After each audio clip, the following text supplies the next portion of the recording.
Should I slide over? Pardon? Should I slide over? Oh, then you'll have the wrong name in front of you. Yeah, I know. Good evening. Welcome to the April 24th, 2017 Architecture and Historic Review Board meeting. We have quite a number of items, 17 items on the agenda. In reviewing the material, I've found that there are some that are wanting, lacking in representation material, and so when we get to those applications, we are not going to spend much time on them. I'll inform the applicant that they will need to submit more drawings, and we'll move on to the next. And we will not have a lengthy discussion about it. Let's start with the first, 55 Livingstone Avenue, Buddha Asian. Hi.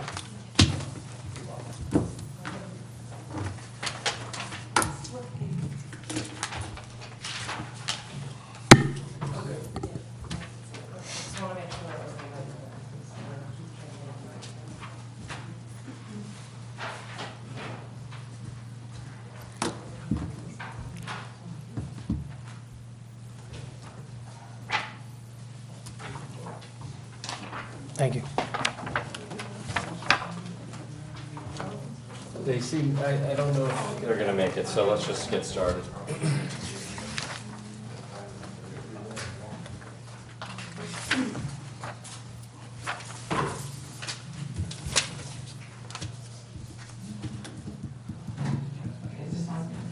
Hi, I'm Susan Quirk from Sabre Real Estate Advisors.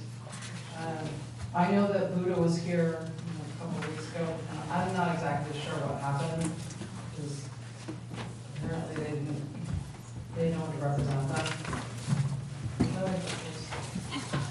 They wanted to close off a window, and we told them that they could not do that.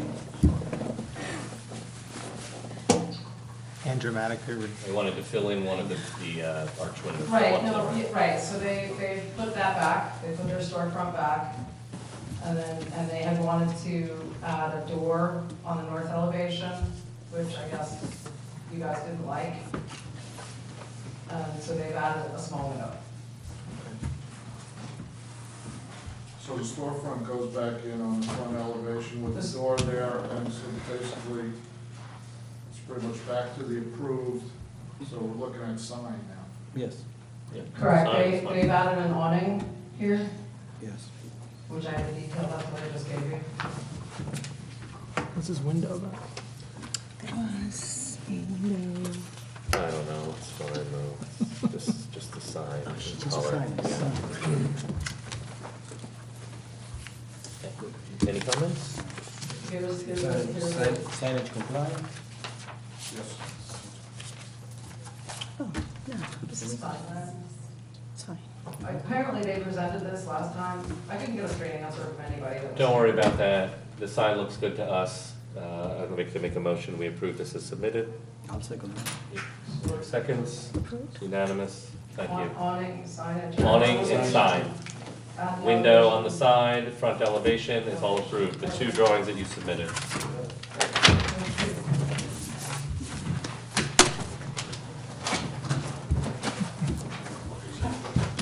'25 Osceola Avenue. Yes, 1 second, I heard you.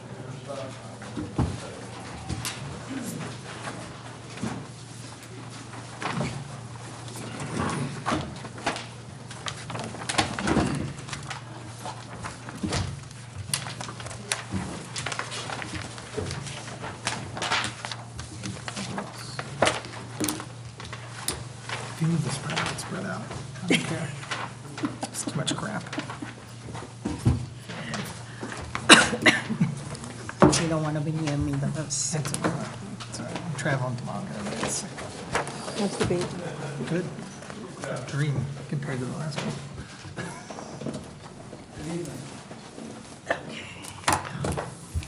I'm here for a pre-submission conference, the suggestion of the planning board for 25 Osceola. They thought it might be a good idea in conjunction to start getting a sounding board off the view because we're discussing size and mass relative to the neighborhood. I'm not sure if you're familiar with Osceola, but there's Lockhart Home, which is right as you turn in off Osceola, and then there's this garage that's there, that's coming down. I'm going to be brief tonight.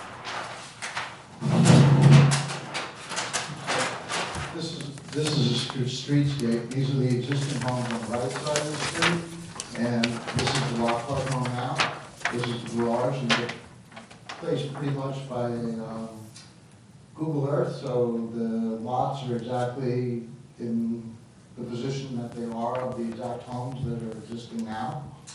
So if we go to the site plan of what I'm going to try to do, I'm not that good with technology, so please just bear with me.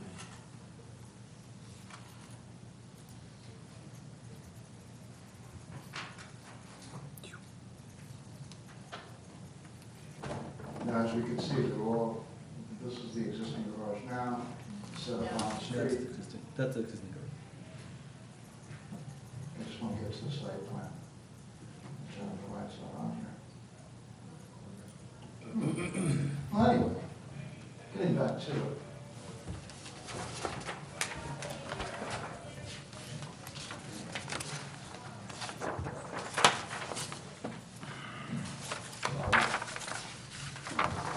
Is the garage being moved down? I don't know. Is the garage being moved down? Yeah. Must have been. So anyway, this is the house. We're still working on the colors and textures and stuff. We're going to add a lot of crown molding up in here, up in the gables. I think we're going to hopefully eliminate this copper here. And we're going to upgrade to the manor style shingles, not the architectural ones, maybe something with a scalloped edge or something a little more fancy.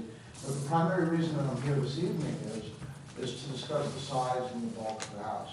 Yeah, I'm curious, if the planning board were to, give me a site plan approval for what I've designed already, which is, this is sort of more than I normally would do for a planning board, but a lot of the neighbors came out.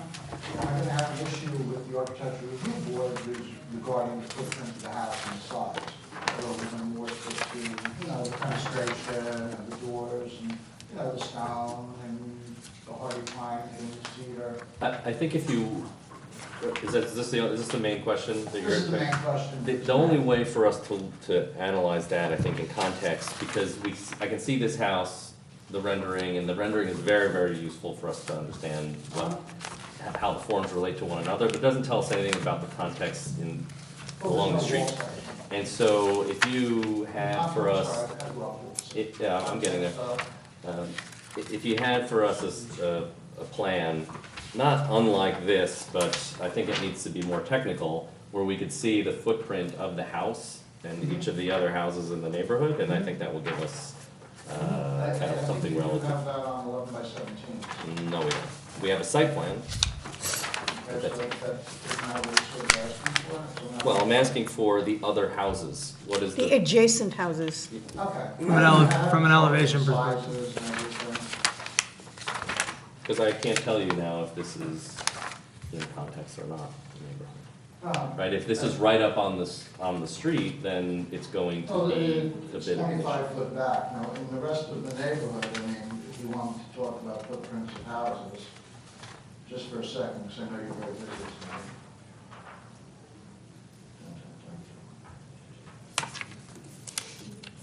And is there an issue with the setback? There's a line here.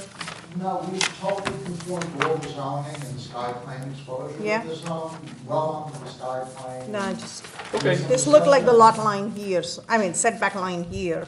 I'm sorry, did I walk up to the- That dotted line? No, that's just there's a conservation easement on this lot. I see. And it was subdivided 10 years ago, with 9 covenants and restrictions that were agreed to by largely Country Club and the neighbors at the time. So those are on the deed and they're gonna live there forever. I can provide you with a list of them. But the main- No, that's not, we'll get there. When the whole set of drawings comes in, it'll be clear. I just want to give you some initial feedback. That would be very valuable to see it in context, at scale. The other thing I think would be to look at the roof line, I think just in proportion to what you have here and here, this upper section seems overly massive to me in elevation. I don't see that in the rendering so much, but just In elevation. something that, yeah, I think it seems a little bulky relative to the other elements. So that may be something that you What's continue the to square look footage at. of the house? 5,100, 86 feet. And the ground floor? The ground floor, well, see, on part of the covenants and restrictions, there was a 70, I think it's a 74% ratio between the first floor and the second floor. I'll provide you with a list of all the covenants and restrictions also. Okay, so it's a 3,000 square foot footprint, something like that. Actually, I think less. Okay.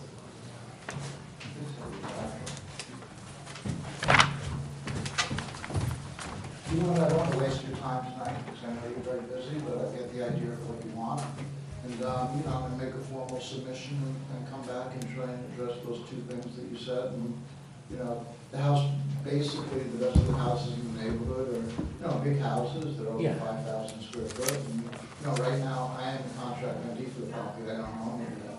So my issue is that, if I get site plan approval and then I close on the property, wouldn't like to come here and have the size of the house made smaller. I mean, that has a lot to do with my deal. So what's the issue? That's it. Any neighbors? No, there will be, I'm sure, when it comes to the Ahrb. No, no, but But why don't they're you all here. bring If you want the, to speak, you're welcome to speak. Sure. Yeah. Hand over the microphone. So it's just a pre-submission. Whoever would like to comment, just maybe take over. be brief.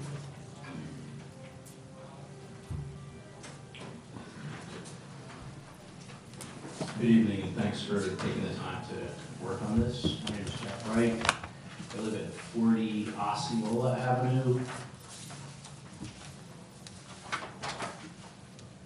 This house is right over here, so I'm one adjacent. This may or may not be relevant, but my house was just reassessed at $2.5 million. So my property taxes are now $80,000 a year. And so I have a huge concern about maintaining the character, the quality, and the overall charm of the neighborhood of Osceola Avenue. And in particular, my concern is the setback of this proposed house. I'm not gonna call it a McMansion, but this house is proposed to be set back 30 feet from the road. My house is set back 120 feet from the road. It sits on 2.85 acres.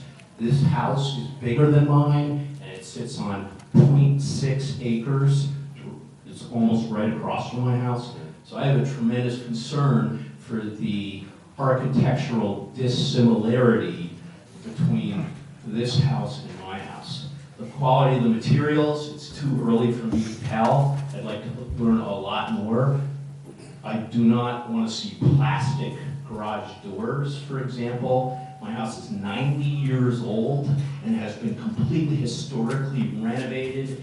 It's charming. It's one of the prime prize homes, in my opinion, of Dobbs Ferry.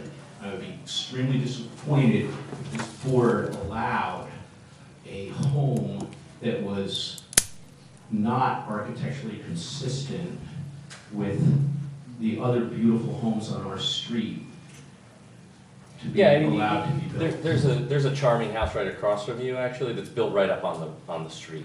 And so the interesting thing is, it could, there are ways in which a lesser setback can be handled in an intelligent way. Now, we're not seeing that quality of work so far as that house. It's actually on the little chart there, the brick house. Okay, but may I address just that one point? Yeah, go ahead. But I think the issue is that how does one make this house a house that fits in the context? And I think if we're to see materials like vinyl garage doors, there's a context in some parts of the village where that's okay, and there are contexts where it's not, and there are actually some other applications here where we're gonna get into that, and so I think we understand your concern and your other neighbors' concerns, and I think we're gonna address those things as they arise. But first and foremost, I wanna address the mass of the house, because I think that has the potential for the greatest impact, and so that's why I'd like to see it in context of the masses in a technical drawing. And I appreciate that. With regard to the one exception of the houses close to the curb, to the one that you're pointing out. That is a carriage house that is also 90 years old. It's a historic home to the village of Irvington. And carriage houses, as you know, were built right next to the road because of the snow removal and whatnot. Everything was, the carriages literally would drive up and drop off the residents right at the footstep. That house is extra charming because it is right next to the street and all of its historical relevance. It has been enhanced with a greenhouse built off the back. It sits on many acres of land, all unblemished. So I would actually asterisk that house in any piece of data that discussed how close the rest of the houses are to Osceola, simply because it is a carriage house that's supposed to be But right next to the there is a street. setback, as long, Yeah, there is a required setback that is by code. So we have to. According to code, there's a setback. Correct, and And as I long as, appreciate you know. that. But I'm here requesting the sympathy of the board to not simply go with the code setback, but to go with what is consistent with the rest of the street. And keeping the Understood. architectural similarity to the rest of the street, with an asterisk next to the one house that you point out, which is next to the road, because it is a carriage house. Understood. Okay, thank you. Can I just have one word? Yes, Sure. You can have- take you the can have microphone, you. please. Hi, my name is Claire Howe. I'll be very brief. I just want to say that I'm representing the Ardsley Park Property Owners Association tonight. And you may be familiar with our organization, but we're basically just a community group that has about 150 household members now that are both in Irvington and in Dobbs Ferry. We're an active organization, and our goal is to maintain the integrity and beauty of Ardsley Park. And we're very interested in this home. I want to say I support the neighbors in this. This is, as you well know, it sounds like you know the neighborhood pretty well, but this is a prominent position, this darling little garage that was part of this, effectively a mansion here is being replaced. And this stands on kind of a hilltop that can be seen both from Washington Avenue down below, which is also Ardsley Park looking up, and the neighborhood in Osceola as well. So it's our concern, and it sounds like we'll have an opportunity at later dates to come back and talk about how it's structured and built. And it's maintaining the historical quality, the history, the integrity of the area. So it's not just a few neighbors, but it's really a lot of neighbors that are supporting this position. So just say that for the record. Thank you. Thank you.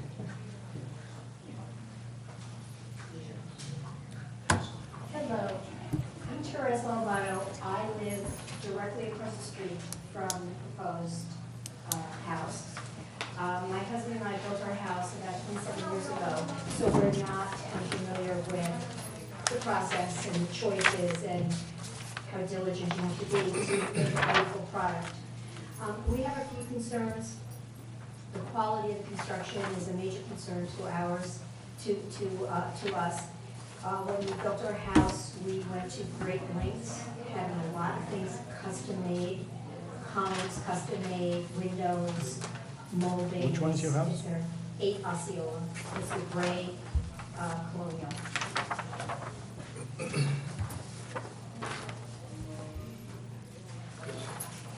See if I can get that slide back up.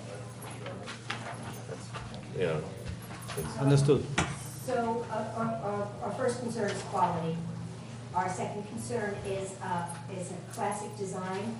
The neighborhood in general, but the street, if you look at the homes, the design is very classic. Like Jeff's house is a classic colonial, has a very classic colonial, on and on and on. The design of this house, given its roof lines, is not that classic. And that's a bit of a concern to us, that it fits into the neighborhood. It's not so different from the neighborhood that it doesn't just blend. It's an older neighborhood. We like it because it's an older neighborhood, and we like it so that the houses just all fit nicely the way they do now. The other concern that we have is the houses on the street are all on larger lots. So similar size house to this, but larger lots. The mass, given the amount of land around it, will make a difference in how it looks. I agree with you. I think that this is, that these comments should also be addressed to the planning Planning board board. at the time, because there's a Yeah. certain amount of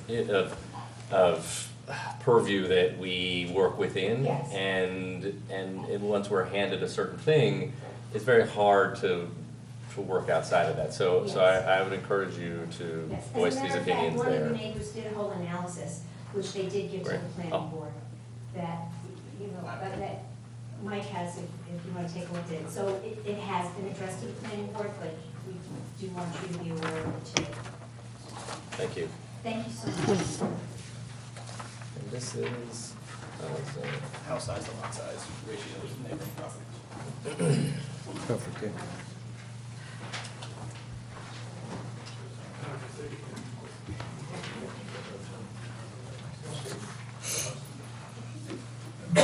In regards to the analysis that was done, I had my engineer, Elliot Senior, do an analysis, and unfortunately, he couldn't make it tonight. That analysis is sort of like, and look, I don't want to get political, but it's sort of like when Donald Trump said that he had most attendance at his inauguration. There are houses that were picked and houses that were omitted, and I will provide you with an accurate analysis of Osceola.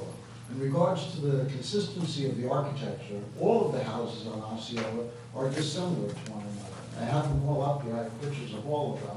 You have a contemporary. we don't need to go through them again. Okay, we don't need to, but on the corner, you know, there's a contemporary house.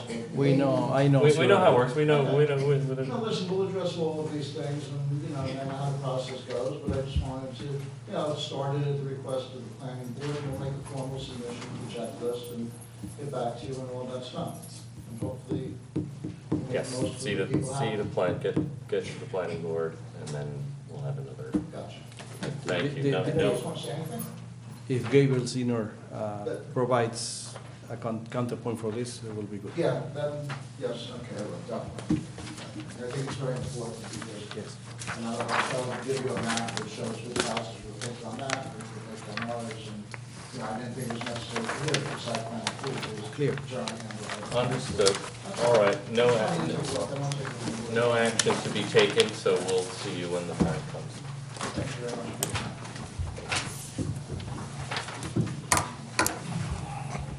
29 Belden Avenue.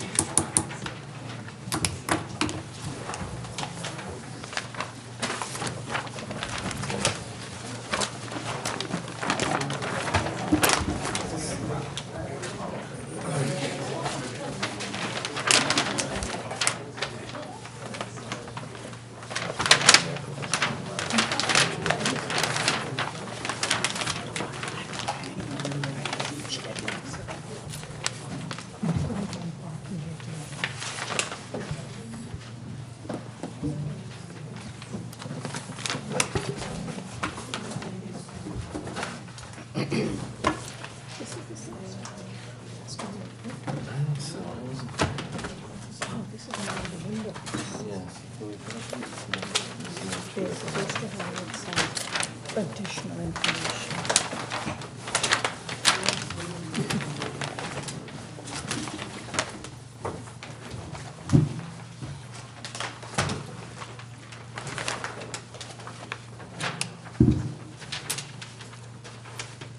Hi, good evening. My name is Fred Miarski, and the owner of the property is 29 Belden. Apologies, this is a continuation from the last Ahrb meeting, Ahrb meeting. Apologies I was not here, it's out of town. This is a continuation to discuss the window selection for that property. Let me just bring you all up to speed on how we got here. A couple of years ago, we decided to, I live on Sherman Avenue, immediately behind this property. A couple of years ago, we decided, when this property went on the market, we decided to purchase it because we care about the neighborhood, frankly. And that's for a couple of reasons. One is that we genuinely want the neighborhood to be nice and live there. And practically, we care about the neighborhood because it impacts our property value. And we want everything to be right, so we said, well, instead of sitting by and watching the developers and builders that walked across the lot, circling that property, instead of letting them get a hand on this, we decided to purchase it. We frankly didn't want to see two vinyl-sided prefaps going up in the face of this building. So we purchased the property, and here we are. We've been here before for approval, and I think you were very complimentary of the designs. We've been working with Brad Opachich. And what we've learned over the last year is it's been an absolute disaster. Absolute disaster. The roof is rotted, the walls are rotted, the foundation is rotted, the windows are rotted. In every sense, this has been an absolute disaster, frankly. But we're not giving up. We're throwing more and more money into it, throwing more and more effort into it, and Brad and the church here have been very helpful in that effort. And the whole thing is taking time because it's been a disaster. And we screwed up. Frankly, we got ahead of ourselves when the windows rotted out. We got ahead of ourselves, and instead of restoring the windows as was the original plan, we decided to replace the windows, and we did not come back for approval. Totally our fault, and we accept responsibility for that. But when we were back here at the meeting last time, we had some neighbors raising objections over the aesthetic choice that Brad had made, and so we're going to talk about that tonight. So, where are we? I mean, there was a lot of things said at the last meeting that we were being sneaky to try and get around Ahrb approval, that we have a budgetless project, that this is a historical district or a historical building. This is a nice old house. This is not a historical district. I know it's under consideration by the village, but this is not a historical district. There are no laws right now that require anything in particular in that regard. We heard last time that the window selection, taken in a vacuum, not considering the entirety of this design, the window selection makes this property substantially dissimilar, either from the rest of the neighborhood or from the historical character of the project. I mean, I defer to you all, but that seems to be a bit of an overstatement. We heard, we heard there's no budget. We heard that perhaps Mr. Tilley's Yankee thrift, as he called it, would have yielded a different result. Well, I invite him to come to the house and see the absolute rotted disaster that everything was. So, look, we're trying to do the right thing here. I feel like no good deed has gone unpunished here, and ask Mr. Opachich to get up and talk about the design in its entirety and the window selection that we've made. But I think if you look at this design in its entirety and look at what it's done for this house, what it's done for this street, what it's done for the neighborhood, what it's done for Dobbs Ferry, I think it's all entirely reasonable.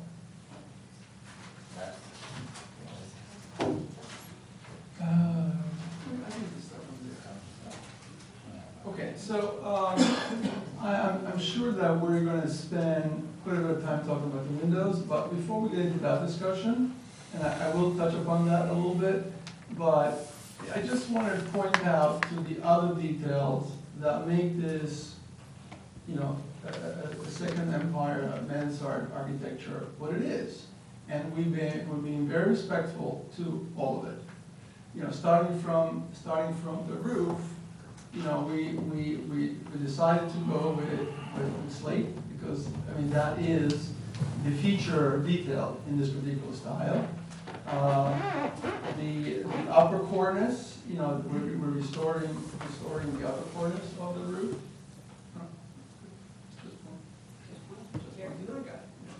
Thank you. We're restoring that, keeping the aesthetic of that. As I said, the roof is slate. The bottom cornice is been restored with a concealed copper gutter. The brackets that were on the building originally are going to be put back. We are stripping the paint and all that appropriately, restoring the frieze on the fascia. The windows, the window trims are going to be a very elaborate window surround, which is in character with the Second Empire. And the porch details, as you will see on the left, the main porch, which is, by the way, not the original porch of the house. And the front entry porch, which completely collapsed under the demo, while we're taking things apart, is going to be restored. And the Yankee gutter will be restored, and even the little brackets at the entry. Thank you. At the entry, the brackets, which were not there originally, are going to be put in place to be more in character. They're beautiful little brackets at the columns. All the columns are going to be solid wood with the chamfer corner, and the chamfer corner is the vocabulary that will repeat throughout. At the window surrounds, at the corner boards of the building, and there will be a Victorian detail that is repeated throughout this. And when we get to the painting, those details will be highlighted with accents of paint. So, and of course, the building previously, before we purchased it, was stucco, which will be restored to clapboard, which was originally there. So overall, I think it's going to be an amazing building. It's going to be flagship of the street. I'm confident of that. And as to the windows, I love cottage window. And it might not be historically 100% correct. Frankly, I don't care. I love the cottage window. I think it elongates. To me, it's Victorian because it elongates everything, and that's all about what that for me that Victorian is. And up on the attic, which were double hung windows, the old double hung windows, which were impossible to make to insulate. And choosing a new double hung window for the attic, we could not get the egress, so we were kind of forced by code to go to a casement window to get the egress to work. And that kind of started the cottage look, which we then took through the rest of the building. The lower windows, those are existing casement windows. So there is some precedent for casement windows on this building. And so we can continue with that theme. Yes, please go to the detail sheet.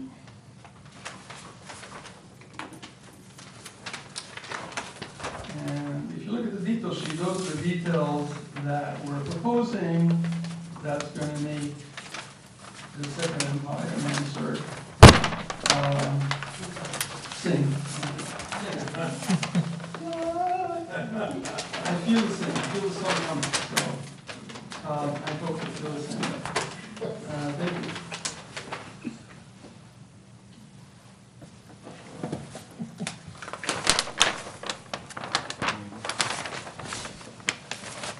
Are there neighbors here who would like to comment?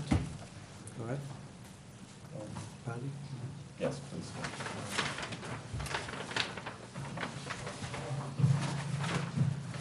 Hi, my name is Roxana Klein, and I live on Belden Avenue, 120 Belden, and I am also an architect. So I'm here really from both points of views. I was actually here on the last Ahrb meeting, presenting something, so I overheard the issue with the windows. And I have to say that I have looked at the drawings. The details are incredibly, there's been a lot of thought put into the details. I think it's historically relevant. I think the project is a real asset to Belden Avenue. I, particularly in terms of the windows, while, it's hard to sort of reiterate on what Brad Oppici just said, but while the windows might not be the exact, double hung window that some of the neighbors might have expected, they are completely relevant to the house. The verticality of the windows, I actually think, are a terrific detail. And also in looking at the dormers within the mansard and how the horizontal rail actually is exactly located where the spring point of the arch at the top, I mean, they're beautifully designed, and I am supporting those windows. I looked at them, I drove by, I spent quite a lot of time, and I think it really, really looks terrific, the project as a whole. So I just want to support it, and that's it. Thank you. Thanks. Patty Steinsteiner, kind of following the same concept. I was here last meeting. I hadn't really paid attention to this, but after I heard the comments, since we're working on a house down the street, I went by and I took a look. And I have to admit that when I saw this, I didn't understand a lot of what that discussion was about, because what I think Brad has done here has taken the concept of the windows below, brought it into the second floor in a very delicate way that really works nicely. And I understand completely his issue with the egress from the upper windows. To me, this is better than if it was double hung. And I guess my concern is that if this isn't going to be something that meets the kinds of standards that we're talking about with historic preservation, I really wonder what it would be, because I don't think it will be viable for most other people. I also want to thank the owner of the house for outbidding me. I was one of those people looking around, though I was going to preserve it. I just never would have been able to afford it. So I think this is a heroic project, and I commend them for what they're doing. Thank you.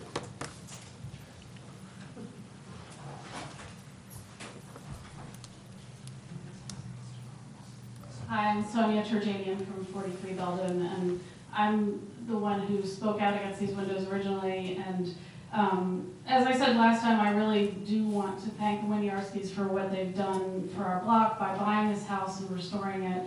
I thoroughly appreciate any effort to save an old building and to make it, you know, as wonderful and beautiful as it originally was. And I appreciate the challenge that this is presented. I just want to point out that this building is part of a group of buildings on Belden Avenue that were built around the same time, between 1868 and 1891. And that's an unusual circumstance in Dobbs Ferry, to have a number of buildings that were built around the same time that are so closely related architecturally. And so I think that's a really important thing to take into account when we think about major design elements such as windows and proportion. And proportion is something that was obviously very important to Victorians, and symmetricality was very important. So I don't think this is the kind of decision that can be made without approvals. And I also think that as the Ahrb, the Architecture and Historic Review Board, it is within your purview to consider historical context and historical appropriateness. And it has nothing to do with whether this is designated as a local historic district or not. There's plenty of language in our code already to indicate that we need to consider the historic background of these buildings and the context of the neighborhood. So I just ask you to take that into account. Thank you. Yes. Hi, Ms. Tricia Walker from Okochee, if I can just circle back on that one. Yes, historically, the double hung would have been traditional at the second floor. And based on when we were here initially, we were pursuing restoring the original double hungs, but as evidenced by the first floor windows, they're falling apart as they're sitting there without anyone even touching them. And so when the aesthetic for the attic windows developed based on needing to meet egress, and we wanted to try and pursue that at the lower level, we initially started looking at it as a cottage-style double hung, which would have afforded everyone the sight line that I think is partially the objection here, but that wouldn't have satisfied egress requirements. And so we went in favor of the aesthetic and providing a unifying image for the entirety of the house that really tied all of these sight lines together and reinforced the aesthetic of verticality and the proportion of the Victorian on the outside, but it's also a line that's going to be reinforced on the inside with the details that are going to be coming when we pursue finishing the work on the inside. So we're looking at it really in the concept of the whole aesthetic, rather than trying to spend all our efforts in one place trying to restore something that's really not going to get us to where we want to be as far as making the property a viable residence for the next 100 years. So that's where a lot of the decisions came into play, with changing the windows, with removing the stucco and doing the insulated sheathing on the outside. That would not have been possible if we were keeping the original trim and keeping the original windows. So we're thinking about it more holistically in terms of how do we make this a real viable home that someone can love for the next 100 years. So, we would like the board to really acknowledge that that's what our effort is really about. Thank you. Anyone else?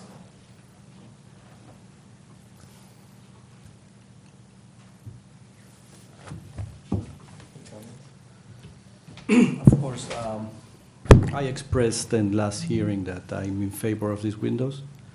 And thanks to Sonia and the remarks, it was an opportunity to think and rethink and revisit what the concept of preservation means. And this is an interesting conversation because preservation of character doesn't mean freezing architecture in time. And I think Belden Avenue is not a frozen piece of architecture, it's an evolving piece because none of the houses, or I would say the majority of the houses hasn't been preserved since it was 1968 to or 1891. Sorry, mistake, 1868 to 1891. Every house evolved, including yours house, evolved too, and I respect the integrity of the professionals involved in this case and also in Sonia's house, that these houses adapt to change and they adapt responsibly to change. So that said, also the idea of the mansard roof second empire also is an evolved in Europe some time ago, and when it was brought to America also evolved. So the introduction of casement windows, it's also an evolved idea of a traditional way of making windows. So we can freeze time, and we have to take advantage of the benefits of evolution. That said, and having somehow training in proportions, I think the proportions presented here are better than the proportion of the casement window in the second floor especially. I think that in this deviation of traditional concepts, this works in favor of the house. I think it makes the house better. That's my opinion. That's why I was in favor last time, because it looks good. I can't say that it looks bad. If it looked bad, this will have been rejected, but I don't think it's the case. Actually, it picks up the window of the ground floor, the top portion of the two windows, the division works. It ties up with the mansard roof windows. I don't have an objection, personally. And I think improves, maintains the character, the important character of historical character of the house. It's kept, it's improved. It's lucky to have you guys as an architects of this house. That's all I can say. Yeah, to add to that, I think there's been a level of care in maintaining the character of this house that you don't see all over town, and when in the purchase of anything. When you see the level of effort and the detail that goes into it, you can truly appreciate that they want to maintain the character as it is, and it's not freezing a building in time. So I think it looks exceptional, actually. Yeah, and a comment about the historical district is that it is not, we would be, whether or not it was in place at this moment or not, we would be analyzing it very similarly. We would just have some additional tools at our disposal to impress upon reluctant homeowners to do the kind of thing that you've embraced on your own. And so I think that I think that the ensemble works extraordinarily well. I think the window choice is a very good one. And it seems we're all very happy to support the modification. And the house looks fantastic. And it'll be worth it in the end. I'll take the thank you for that, so because I'm standing here. On behalf of everybody. Motion. I make a motion to approve this application with all the changes included in tonight's package as submitted. Do I have a second?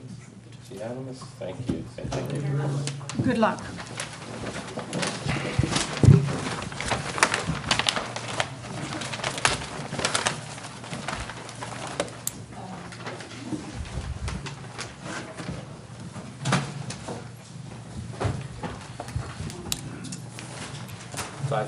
Broadway. Good evening. I'm Tom Simmons with Mercy College. We were before you last month with a project that has three components to it. Upgrades and an addition on Victory Hall, and then an entry change on Founders, and we also showed you some of what we were planning on the site seating on the message. We're here tonight to come back with the Victory Hall portion of this project, which we got a lot of comments on massing of architecture and themes. I'm here with our architect, Mike Hanron from Clark and Hints, and I will say that since that time we've met, when we've met with the planning board, we've had a site visit with them along with your landscape and site planners and the land use, and we've made good progress on the site-related issues. So tonight we just wanted to update you on some of those architectural themes related to Victory Hall to get your opinion and look for approval on that part of the project. Good evening, Michael Hanrahan, Clark Hints Architects.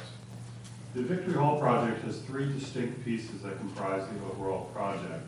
For reference, Victory Hall, located here on the right of the screen, is the building that fronts Broadway for Mercy College. You have the main entrance into campus here, the interior parking lots, and the rest of the campus beyond. The river will be to your left. Victory Hall is an old Catholic high school that is reminiscent of its era. It is a modern building, very horizontal brick building with curved windows, very typical of its time. What's worth pointing out is there's a main pedestrian circulation that runs through campus and terminates at Victory Hall. I mentioned there are three parts to the project. First part is creating a new terminus at the end of that pedestrian plaza. Right now, the entrance to the building on that side is underwhelming, to say the least. And the idea is to create a new, more prominent entrance, main entrance for Victory Hall. Second part of the project is there's the existing music studio buildings, which would be to put a new facade on those buildings and ultimately connect to Victory Hall. Right now it's a disjointed structure. And finally, the gymnasium, which, as you know, fronts Broadway. It's large, it's blank, it's not very inviting, not very welcoming, and certainly not the image that the college would like along Broadway. So here we have the existing floor plan today. The west entrance would be located here. Right now it doesn't even front the pedestrian plaza, the gyms, the Broadway, or to the bottom of your screen, the disjointed classroom building. So you can see it's this sort of sprawling, very horizontal, low-slung former high school. Here we have the proposed floor plan.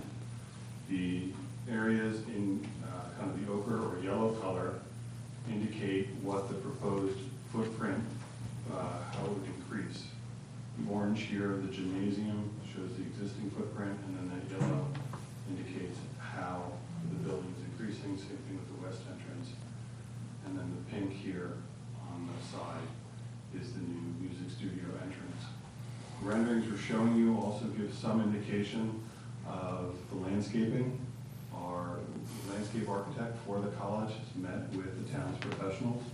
These renderings are rather illustrative and say, the dumb architect's version of the landscape plan. We have the landscape architect sketches a little later on, but they do represent coordination between the college's landscape architect and the town's professionals. Here's that plan that shows several of the things that came out of our conversations with the discussions with the town at the planning board level are trees along Broadway for additional screening, a strategy for thinning out the overgrown trees there by the hot box. In front So of the those are building. new, mature trees going those 4 along Broadway? Correct. And then some additional plantings along the turnabout. In addition, there'll be some additional screening here at the retaining wall, an additional screening over here on the west side of the building, supplementing the landscape improvements that are already happening at both entrances. And so is there any regrading occurring between the street and the kind of north corner of the gym? Or I see some lines on the plan. Is there any, is that an existing or? No, there's no berm. Right now, this is a rather large berm. If you're coming south along Broadway, the building kind of sneaks up on you very fast because the berm is blocking the view of it. Right now, the plan is for The what again? There's a complementary project with DOT to change the entrance road here at Route 9. So some of those lines there reflect the changes that happen in those plans that are part of a pre-approved plan. What's important to note here, using this as a site plan, is while we're making improvements to the facades that you'll see momentarily along the gymnasium, the main entrance to the complex is now on the campus side of the building. The architecture of these improvements is meant to be familiar or relate to that west entrance and give a sort of a nice impression to people driving by on the street. But it's envisioned that very limited pedestrian activity would be coming. There's a bus stop that currently exists. Its improvements are not included as part of this particular project. I know it's something that may be studied in the future. And there's a little roundabout and parking lot here to the left. But the idea is people go into campus, they park in campus, they walk up through campus to get to the building. So the west entrance, you've seen these plans before. One of the things that was noted the last time we were here, roughly a month ago, was the renderings, the elevations, the plans. There was some thought that the proportions or the elevations didn't match the renderings, didn't match the plans. That's been cleaned up as part of this submission. But again, for the sake of orientation, the parking lots are here towards the top of the screen. People are walking up that pedestrian walkway through campus, coming to the vestibule that includes a circulating stair and an elevator. The second floor is just the stacking of that. There's a little bit of improvements to the cafeteria to expect the new west entrance. And I just go through these black lines. But here we have, what we did is we took the liberty of adding some color to the elevations. The intent is that the new brick elements would match the existing brick exactly. So I just beg your forgiveness if it may not look like the exact color, it's just a rendering. But so you have the new tower element. So here's this idea of this low slung building, this very horizontal building. You can see the ribbon windows to the right. If you can recall the imagery of the building along Broadway, there are those precast elements that sort of, use verticality to herald entrance, to signal enter here for the building. So we're using that same architectural thought process to create a vertical element that says this is special, this is the entrance to the building. In addition, we're deviating from the bronze windows on either side to a lighter color storefront window system, and then a special roof shape again, just to create some architectural interest in the landscape. This would be the view from the side of the building. The top is the view from the aqueduct or campus. here we have just some before and after renderings. Again, you can see how the entrance currently is tucked in the corner. You know, you don't really see it as you're coming up the pathways on campus. And then a dramatic improvement that says, here's the entrance to the building. And then just from a little further away, a sense of how this works in the landscape. And as part of the submission, there were some landscape improvements adjacent to that entrance space. The music studio currently is a metal building. See it here? That is, the music studios themselves are serviced by an external walkway that is defined by a sidewalk and a large overhang from the roof line. So the idea is to create a new facade and close that walkway so that the students have a conditioned, a safe place to walk. And again, that will be connected to the gym improvements. So really just a facade exercise, the idea of making a corridor. You can see the metal building here at the bottom, and then the black line drawings of the proposed at the top. The school is committed to doing whatever emergent maintenance repairs need to be done to the metal building, but the bulk of the work is the new facade. And then again, just taking a piece of that elevation and studying it. So you can see that the vocabulary matches the existing building. So again, it feels like one familiar complex. The horizontality of the brick and the written windows. Today, soon. And finally, the gymnasium. Very similar to what I showed you earlier, where we have the yellow and the orange. Here, the white is the existing footprint, the gray is what's proposed. We're looking to make the gym safe and address the needs of the gymnasium.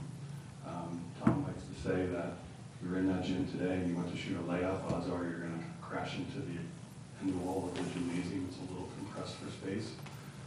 So we are removing the south wall of the gymnasium, constructing a new wall several feet, more than several feet to the left, to the south, to make the gym longer and address a lot of the safety overruns required for gymnasium and college athletics. The rest of the space, there's an existing corridor that will see some improvements to finishes, an existing classroom that will be renovated for offices for coaches, construction of new restrooms.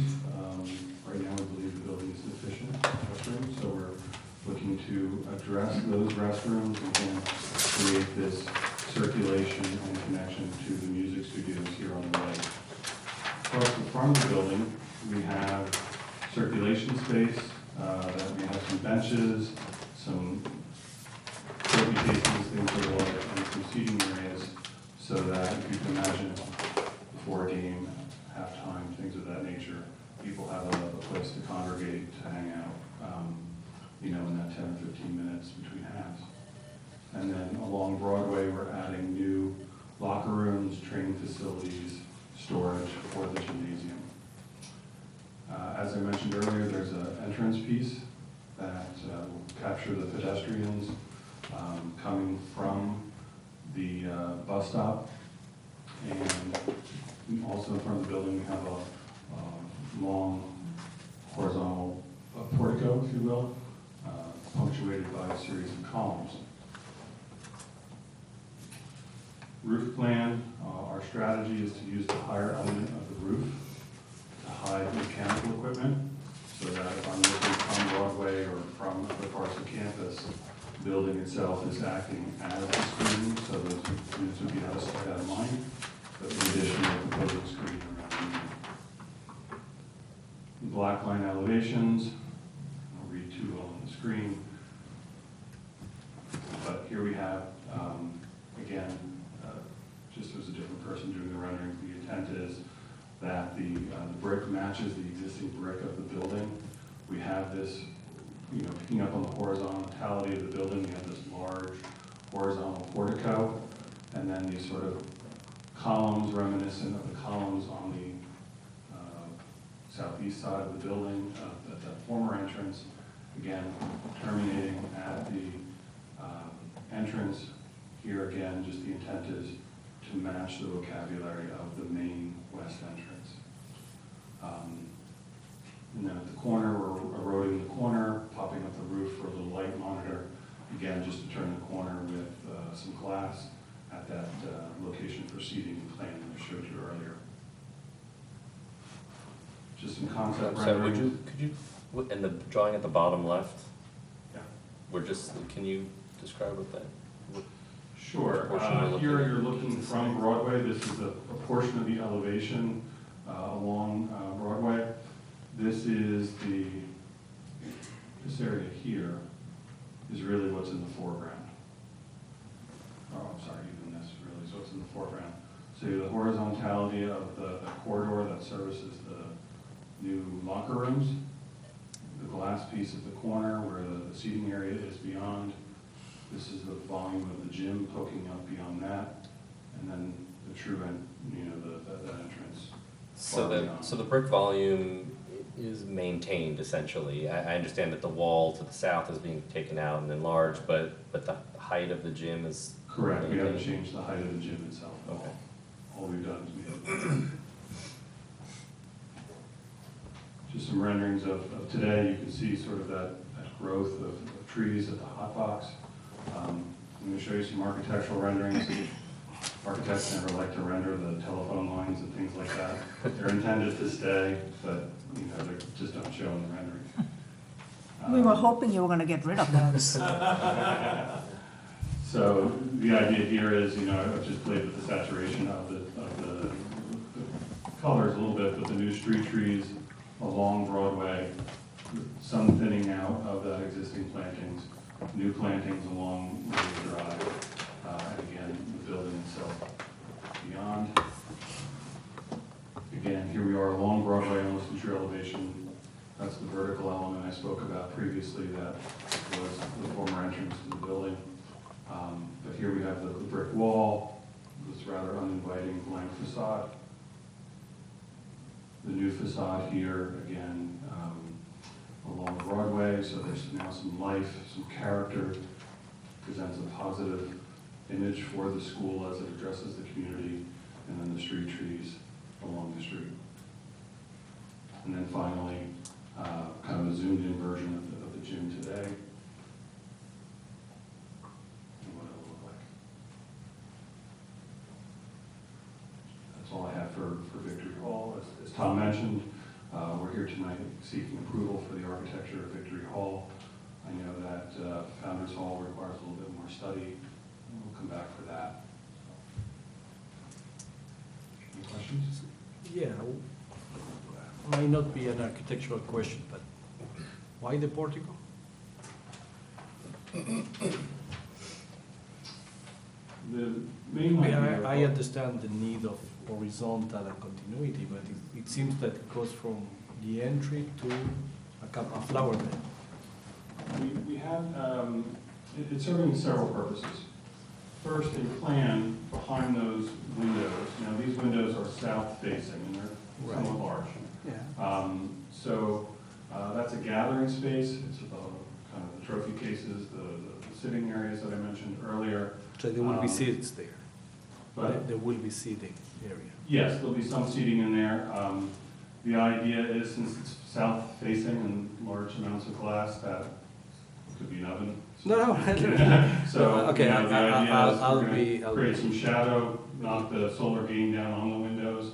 Also, it created that horizontal element that referenced the original architecture. And then finally, if somebody wanted to go outside and get some fresh air, they have a covered place to do so.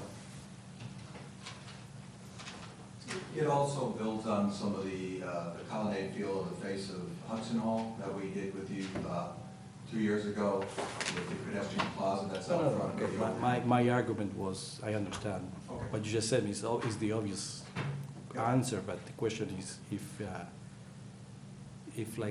you're establishing an axis, that it's important. There is a beginning, but the end is undefined. If clearly from the architectural point of view, it's okay, it's well reserved, it's fine with me, but it seems like these corridors don't know where that they leave empty because there's no, there's no function, there is no traffic, there is, eventually someone might need to get fresh air, and the issue of solar gain, it can be solved Any number of ways. many ways and cheaper and maybe too much money for little, result. So if there is function to it, it will be used and then, and bring life to it instead of an abandoned corridor to. Yes. That's my point. Okay. But it's not really,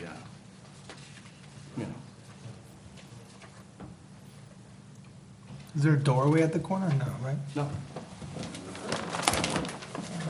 Pedestrian doorway is here, and that element that's similar to the west side. There is an egress door that's screened by the retaining wall down the other corner, but at this prominent corner here, there is no door. No, I understand also that you don't want to put another, an entry, another on the corner because you want to control the points of access to the building. Right. I think that something else has to happen on the outdoors more than, an outdoor function, I don't know. But that's not, again, it's Are you doing away with the parking, the small parking lot? I'm sorry, if you want to make a comment, you can come up and you can speak, but you can't just call out from the crowd. You're welcome. Get the mic, introduce yourself.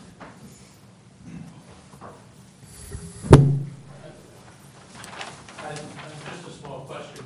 There's a small parking lot just outside of the corridor.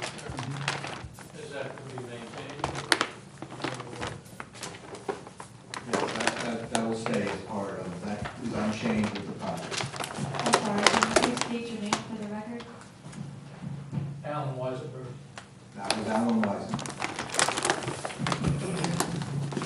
You're referring to this lot here?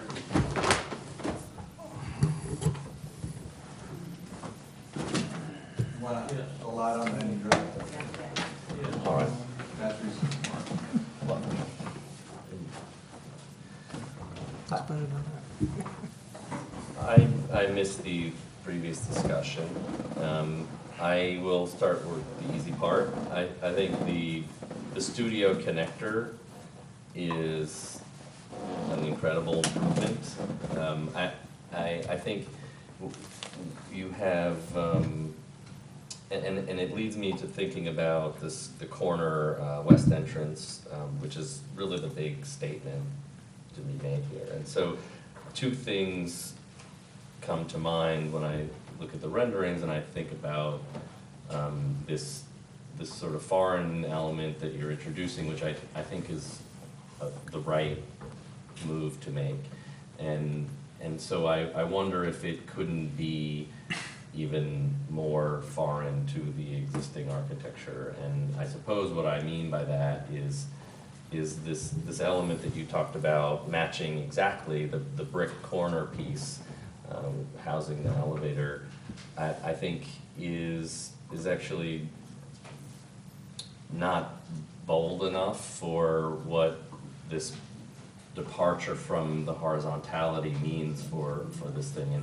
And I wonder if not only as a geometric beacon, but also as a kind of visual light beacon, it could be a stronger statement if it were entirely glazed, and so you would potentially be flipping the stair and elevator, and then having some sculptural stair That's exposed. that's illuminated and exposed, and the thing that also attracts sort of eyes and bodies to this corner.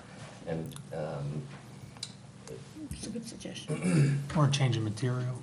I don't know, I also, That's a good suggestion. I'm not 100% sure. I see the there's a departure in the storefront metal system, and I can't tell if that is just like an anodized aluminum or something like that. I suppose it would depend a little bit on how you approach that corner brick piece, but I think if it were entirely glazed, that they're a stronger statement to use one small component of the existing building, like the bronze colored mullion on the strip window. Anyway, just some thought. Regarding the Victory Hall Gymnasium, again, I think, and this ties into what I was saying earlier, that rendered elevation on the bottom left is it's a very strong statement, and because it's such a departure from the existing building, and that's where I sort of started, really triggered the thinking about this, because it is this entire glazed volume, and I think it's powerful. So I do sympathize a little bit with your question about circulation and program, but I think the design does a nice job of sort of breaking the rhythm of the gymnasium box, and so you have these now 2 layers of diffusion between what one sees from the street and the big box of the gym. So I think it's a successful addition. On the new entrance, you had previously talked about a screening at the top of the existing building for the mechanicals. That's no longer in the rendering, so I just want to that's no longer part of the plan. That's correct. You're talking about the west entrance, I think. I am, the main end, yeah, your main entrance. Yes, you're correct. It is no longer in the renderings. It might be in your packet. Candidly, we kind of caught that after the fact. That is, here is the actual intent. Because the screening didn't really tie very well into Yeah, it wasn't, the rest of yeah. what you were trying to That's propose. That was what Right. it was. Yeah. It looked foreign. Yeah.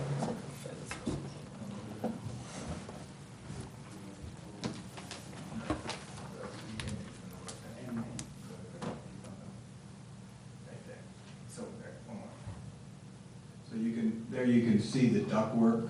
Can you see on the far left, Yeah. that services the cafe. Hmm. So we were going to put mechanical screening, but I think the way that was presented in the rendering was right close to the edge and dominant. It's going to be pushed The back. idea it's 6 or 8 feet back off the roof line, and it's just mechanical screening around ductwork, so. So it's like a louvered screen wall or Exactly, so we pulled that off. This is from the previous packet, but this has a screen. So this screen is shown how far set back from the edge of the parapet. Very close, maybe 1.5 foot, 2 feet. And you can see from it's considerably back. How tall is that equipment on the roof? Just roughly. I'd say 3.5 feet maybe. And is there additional equipment going? I'm assuming there's greater load on the larger this building. project will have no effect on the cafeteria and the ductwork. Oh, so that's an existing independent. ductwork. But that's not, okay, so that's an independent system from the gym. Correct. So the one that you referred to earlier that was screened from Broadway by the building itself is also screened by this new taller structure? No, it's on a different roof on the back. I think they have that We have an wall there, overall right? roof plan. I had a partial, but if I could, on the overall floor plan for a second. go back. Yeah. If you have the existing west elevation. I see, yeah, I see where it goes. We're adding the new restrooms in here. Right. This gym is taller, so the units are being proposed in this area for the gymnasium. So if I'm looking from the public from Broadway, the gym and the new construction is blocking that element here. From the campus side, unless you were really in kind of the knuckle here, you wouldn't really see the unit itself. But again, as I mentioned earlier, we were going to screen it. Kind of the minimal service clearances around it, and then just put the screening up at that point. So that little courtyard that is getting, that is, yeah, how does that work at the moment? I mean, there's a clear circulation path for the music studios, but then it looks like there's a lot of trucks parked. Right. Right now there's a loading dock here, so I apologize, I don't have a It's site like plan for a it. commissary. It's our century, it's our facilities and commissary area. Okay, so you do have it, and there's a screen there. There is some blacktop that's gonna remain, but kind of from my hand over is gonna be planted and landscaped. Okay, so.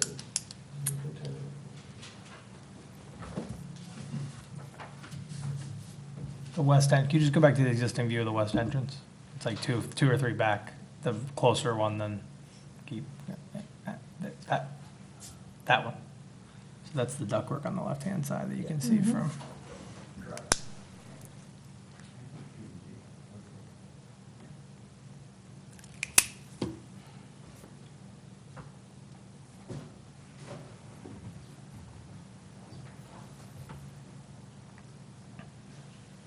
I see the screen and ducts, okay.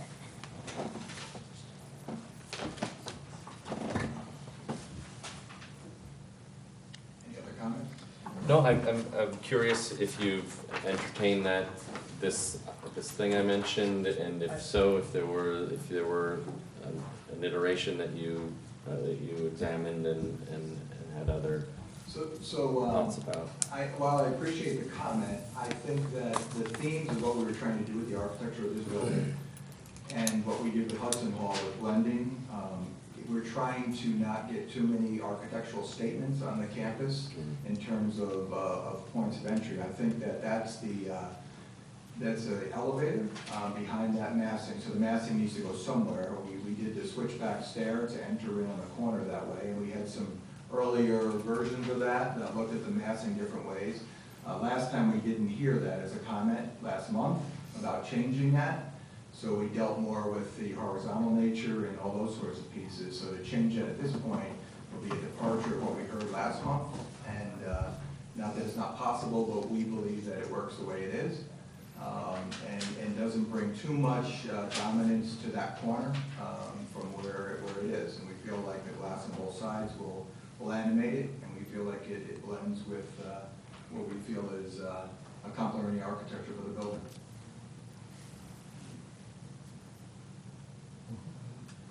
I think Michael's comment, I mean, he wasn't here last night. I think it's an interesting comment. However, I'm not 100% sure it's the only solution. It will be a lively solution. It will be, flipping the circulation, putting the stairs on the facade is definitely it's an interesting way to doing it, but also accentuating the corner by accenting the corner to put mass and having the glass recessed and having the light, it's also a successful one. So I have to defer to you're the applicants and the designers, so it's like if you're willing to consider his suggestion. If I see an opportunity, I bring it up. I mean, if it doesn't fit with your mission statement about how you're approaching design, definitely both. This went under a lot of review, and I think we took your comments to heart last time and addressed those. So I would think that we think this works. It's up to them. Yeah. Anyone else? So Ed, we have a this is a full application. This is We're supposed to approve it. I think we can. Yes. I'm okay with it. I'm okay with Everyone else is? Okay. Were there any things that were going on? It's all in suggestions. So do we have the screen shown in the way that, do we have a roof plan with the screen shown in the way that you would be proposing to do this? We could add that as a supplemental piece on that. I was choosing just to pull the screening off as part of this project if it was an issue. We can put it back, we can add new screening right up against that, and we can have that rendered. Well, what we could do. It wasn't accurately depicted last time. Yeah, you're coming for several other items in the next couple of months. That's correct. We can address it then. Yes. It's fine, we can leave it off And Yeah, so and we're for we're this expecting a approval, resolution with the planning board on the 4th, and we just wanted to make sure that we had come to you and the essence of the project and the massing and themes were approved on that track, so we can address the screen at any time with you guys. Okay. So then, I'll make a motion, we approve this application as submitted, screening to be forthcoming, and we'll look at it when we have a second. 50 seconds, all in favor, unanimous? Thank you. Thank you. 66 Main Street.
Patty Steinsteiner, Gotham Design Community Development.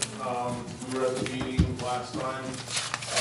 We presented two different approaches, the reclaiming the inside roofs and a series of other changes.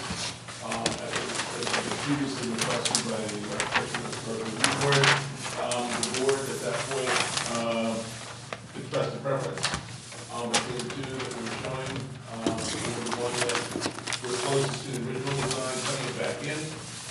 And so we have done that. And I don't know, I mean, I know you've got a long agenda. Do you want me to walk you through all the different pieces, or were the drawings, I mean, you asked me to do it the last time I was too? Yeah, why don't you do the presentation, Michael wasn't here, so. Okay. Well, I'm not gonna go back and show that other option, right? Just this, right? Can you show what the difference is between what's built and what you plan to do? So this was the original approved section. It had a different way of framing the roof. It had a 12-3 pitch on the mansard with the interior wall bearing over interior structure. As you are aware, what we built was different. Changing it to 12-1 pitch, bringing the structure over to the wall. It started from the same point of spring, but the difference in the angle made a very difference in the massing. So what we're proposing is going to this section, which starts at the edge of the framing, with the edge of the roof right behind the back of the brick, coming up at 12-3, which matches what was originally done. And this works it in with the, we have to make changes to the existing roof above, taking up basically the mansard is completely new frame. But that's what gets it to be the 12-3. Very similar to what we had originally. The major difference is the floor is higher than what we originally got approved. And that was something that was due to the parking area rising up.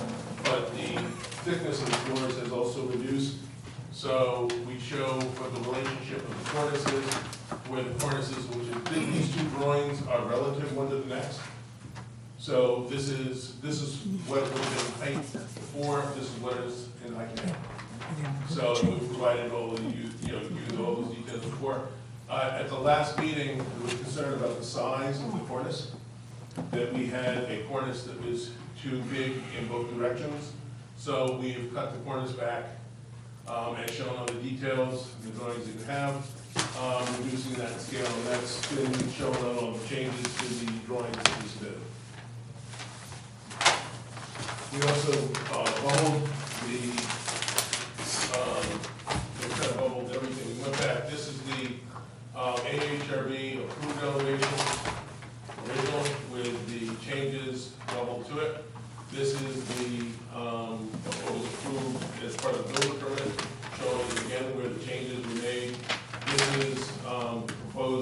elevations with the revision clouds included, showing what we would be changing from what is there now, which is effectively, the mansards, cutting this wall back in, changing the way this window and this window position, sliding this window over so that it hits at that, which I think got the same kind of clarity as we had on the north. You guys had indicated originally that the north was less expensive than the change in the south. We will change the south so that it's consistent with that. And of course, this shows the smaller furnace coming across.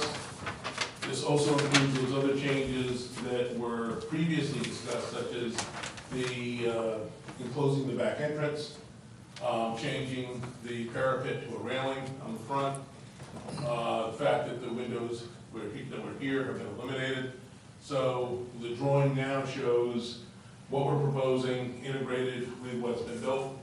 So it's complete, and this is what we built, this is what we drawing. Can you go to the A2 drawing, please? Which one? A2. This one? Yep. So it's noted at the bottom as being an AHRB approved elevations? That's the previous one. I'm sorry, I'm looking at A2 of 4. Right, this one. Okay. So I have a pretty sizable exception to a note on this drawing, specific to the roof and changing standing seam roof to EPDM roof. So I don't know what the basis of this drawing is or what it's in the set for, but that should not be considered as part of this application. Where is that note? It's at the top of Left. every roof line. Top left. Okay, so that was what we came, this was the drawing that we showed you originally. This is now being, the only reason we were giving you this is so that you've got all the history worth going back. We've shown what the proposal is, which is this one, and this has the standing seam roof. Okay. So we got rid of that a long time ago. All right, I just want to make sure that it's noted that there's an error on the drawing and that was never approved as that, so. Okay, sure. So we should at least reflect that in the drawing set. Yeah. That was something we obviously missed. We tried to do it. No, I think it was just an error on the drawing. Yeah.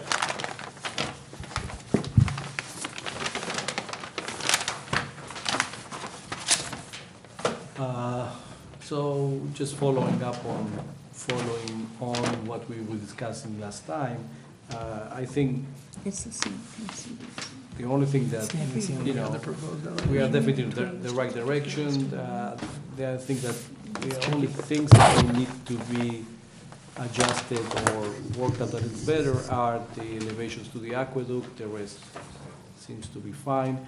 The main idea is that there seems to be some kind of proportion overcrowding at the aqueduct elevation, especially the windows. They look out of proportion to the mansard. They're very tall, and I think I know where that's coming from. The top of the window is much higher than the top of the approved window, and I think you have the room to. You're talking about just these windows? Yeah, I'm talking about the windows, yes. Okay, so. Yeah, it's just, we are talking about the windows on the mansard roofs and the pitches of the mansard roof that seem to be, I measured 12 in 3, and Right. it's kind of seems maybe a mistake on the drawing, but I tried to match it to the approved set of drawings. And the slope is different. I don't think it's 12 and 3 in the drawing. This is drawn as 12 and 3. It's drawn The original was not. on the section, yes. On your section that you proposed is 12 and 3. It's identical to the approved. Well, On the elevation, I think it doesn't match. I look. It's very difficult to do it One thing I here. want to make sure that we're taking into consideration, this and this. I'm are talking related about. at angles. I'm talking about this. Yeah, Right, well, the problem the aqueduct elevation. Right, so this is at an angle to the No, drawing. the right one is not at an angle. This is at an angle to the This is at drawing. an angle. The other one is not, This it's one's true not. elevation. Yeah, that's not an angle. That's a true elevation.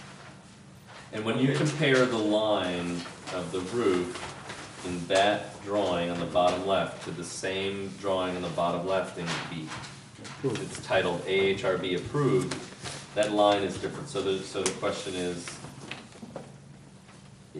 It's here. was the 12 and 3, that's how I remember the roof pitching? Yeah, this is not In the drawn or- in 12 and 3. What is that? It says 12 and This 3 one was a drawing. little bit flatter than 12 and 3. I think what happened is the details got revised on it to be 12 and 3, and that was what was approved by the Ahrb. Yeah, but it says as built, proposed 12 and 3. That's Right, and We're this, talking about, he's got approved, AHRB approved. this is the approved drawing. What now? No, I found the same problem. Oh, That's why we're Is that trying the to A204 again? This is A204. It's not the approved drawing. With the exception of the note and the So- fact that we added the bubbles and all of that, this was the same drawing that Ed gave to Okay, us. so that let me, had the same line. I'm gonna repeat back what I heard, and you can tell me. Sure. The AHRB approved drawing shows a roof pitch in elevation that doesn't match the section, and that elevation is a greater pitch than 12 and 3. Yes. So, okay, all right, so we approved a drawing, an elevation that didn't match a section. We discussed that at that time in 2015 or whatever it was. We had refined, because you had comments and suggestions, we refined the section. We noted that we had changed the pitch to be 12 and 3, and that's how it was approved. We didn't go back and make any changes to this. We added the notes on it and the bubbles on it. So, Right, but let's be more pragmatic. It's not Was he about. involved in that? Though? okay. I'm just trying to say, I'm trying to see what is the right proportions of the mansard roof proposed on the aqueduct elevation. Right, And that's what we are trying to work out here. right. I am, So what we have proposed is this, which is 12 and 3. which is fine. Drawing accurate. My only comment is that the top of the window, Right. if you see the relationship of the approved, Right. so. We had much more roof proposed. Well, less detail. I'm sorry, do you have a laser? Do you have the pointer? Go back to the section, that you can see it perfectly. I'll show. For the second.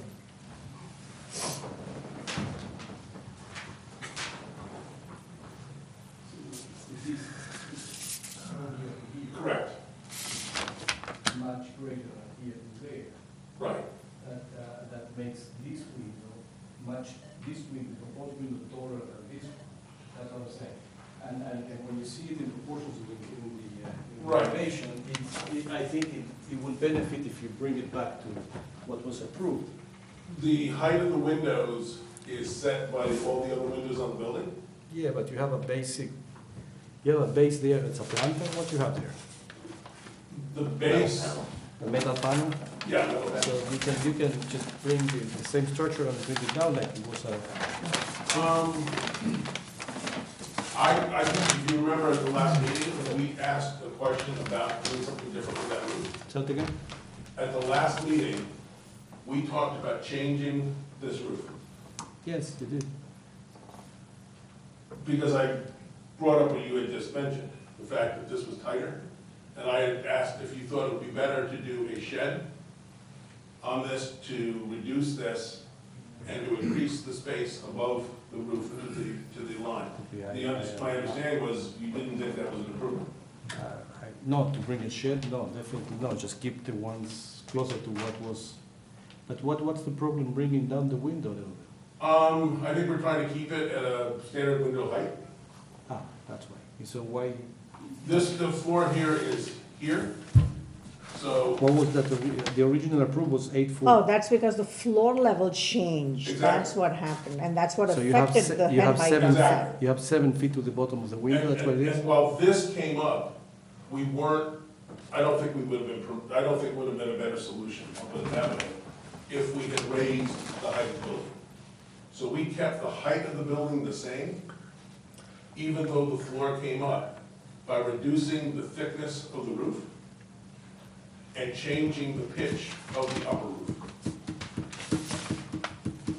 So that's how that worked. This But I understand what Yair is saying, is that, again, it's changing the proportion of what it looks like on the outside. I understand that Yeah.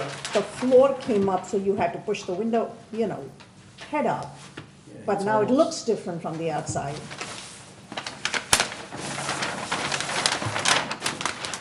So the issue is where this comes in and how all that feels versus the width. Right, the issue is to try to balance the proportion of the fenestration and the mansard roof, which seems like a little, I mean, right now, I think we have the windows at 6'8", yeah, well, 7 feet says here. 7 feet. 7 with the rough openings, yeah. So, Yeah, but that's, I would rather this be doing makes it so something different tight with the roof above it. and it looks wrong. Then, What's that, the, yeah, I'm It not, looks I like a very mean, bulky detail. if this turned into a shed, it would be less prominent. It would reduce the energy of the building facing towards the aqueduct, which has been a concern. So it would kind of clean that up and simplify it, and then you just have that shed, which would give you that space, so that you, again, have greater berth between the top of the roof and the E, and where the two roofs come together. It's back what we originally approved. It's compounded by the cornice detail, because the cornice detail shrunk so much that it, Then that's because the floor came because up. everything moved up.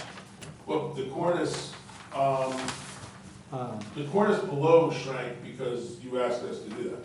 yeah, Right. it's fine. Yeah, it was very Right. heavy the last Now- time now- we now had it's- seen it. Now it's more in proportion. This one was actually a smaller trim edge than what we have now. Yes, Yeah. but let me understand what you mean by shed. Well, right now, it's what we call a doggy dormer, a doggy dormer. Yeah, I think so. I mean, we could do it as a kind of almost like mini hip. So that this, so you'd have this shedding this way and this way as well. And that could be much lower. And that way, this could be down at about there, so you'd see more roof going above it.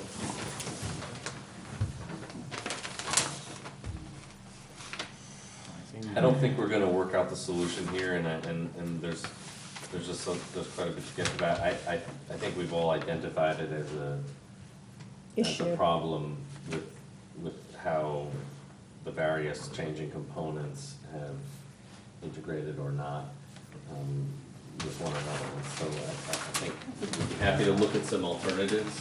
I don't know what those are. I think you should come to us and show us what you think. I have no problem showing you a detail that's different on the way that roof works, but since we talked about this at the last meeting and it wasn't asked that we change it, I just want to make sure that we're not, that there's another next thing. So is there anything? All right, so let's say. Yeah, let's go, we'll go Let's go through over the the other. rest of the things. That's clearly an issue that is, I think it's solvable and we work with it. But the rest of the aqueduct elevation seems fine as long as we solve that. Well, can we look at proposed elevation? There we go. Why do we not see the other sloped side of the roof on the left portion of the building? This elevation? Yes. And you're talking about this one? Yeah. Because that's coming back into where this porch cuts into that roof, so this actually slides back in. If we were to do this, I think we could create kind of an awkward kitchen with that. So the idea was to keep that clean and then recess it back in. And allow that to kind of read as more of a vertical. Actually, the same thing happens on this side, you just don't see it the same way because this thing projects out at a slight angle.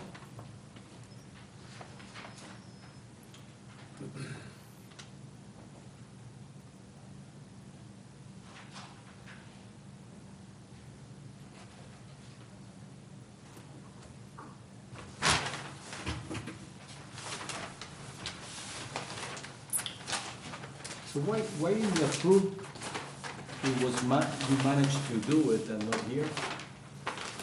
To do what, the roof? No, to slope the, It was, yeah, we had it designed differently. I mean, we're working with taking what we've got and making that work, so. Yeah, but it's sort of, it's strange, you've just taken the roof and you've cut it right, Before we had this you entire. just cut it right off. How do you turn the corner there, because there's no elevation showing, there's no elevation here. We can't see what's going on there. So the interesting thing about this fragment of elevation is it's very symmetrical and it works like, you know, 2, 2, and 2 and wraps around the corner. It could be a very nice moment of the building. So it's a shame that at that point you just trim it. Well, you gotta remember the other changes that were made to this, which you previously have indicated were accepted. So we had this. Wait, hold on, we denied the application. No, previously, before we got to the denial, there were things that you said were okay and things that weren't. And one of the things that you said was okay was enclosing the back of the building as it faced the aqueduct instead of having that be open. Okay. So And how is that enclosed now? Because I don't see it enclosed. No, this Balconies middle are- is enclosed, this has a roof that comes across over the porch. Balconies aren't enclosed, Yeah, Patty. The balconies are not enclosed, they weren't closed before, the middle is enclosed, it was open before. Yeah, so the enclosure doesn't impact what we're talking about. Right. So I don't understand why you're bringing it up. The enclosure of that section doesn't impact what we're talking about at the roof line and how it cuts into that. So listen, we've talked about changing the Mansford framing, but this isn't a Mansford. This is one of the elements. It's So- not that big of a deal to make it work. It's not. Okay. So I mean, we're not talking about the enclosure. We're talking about how it's adjacent to the balcony and how it cuts. So the suggestion is to make this be the mansard coming back on the porch. It should be, right? Well, Yeah, I mean, from the, you You have it on one applicant, side. you can see it. You have it on one side, why not It's have it asking on the for other? You have it on one side, why You not on you the had other it, you had side? it on. we don't you have had it on the in other side. But you have. Oh, because this pops out? Exactly. So what we did is we took where this is coming in, coming back, so that that's cut off with this structure. It's almost like if you had a mansard next to a building, you wouldn't create the mansard and then have a slot. I don't know why you can't do it though, it's still a corner I'm not there. saying it can't be done. I'm I just think saying it we look haven't much discussed better it to do before, that. So I'm trying to make It sure I sh- understand. Yeah, it should be that way, I think it makes more sense to do it that way. You're right. In the door of the patio, the balcony door changed, right? It changed. No, it should, you Yeah, should, that you should should be able cut. to do that, because it's this corner here. It's not a big deal, except Yeah. this is now Yeah. under this roof. Okay, I would normally be trying to avoid that. I wouldn't want to have a roof under a roof, but, you know, the idea that the roof comes, that the mansard comes out from the roof. Well, look, you set yourself, this is a self-created problem, you set this up for yourself. I'm not You've gotta find a resolution for it, I don't know what that is right here, you have to come to us with a fully resolved condition for this.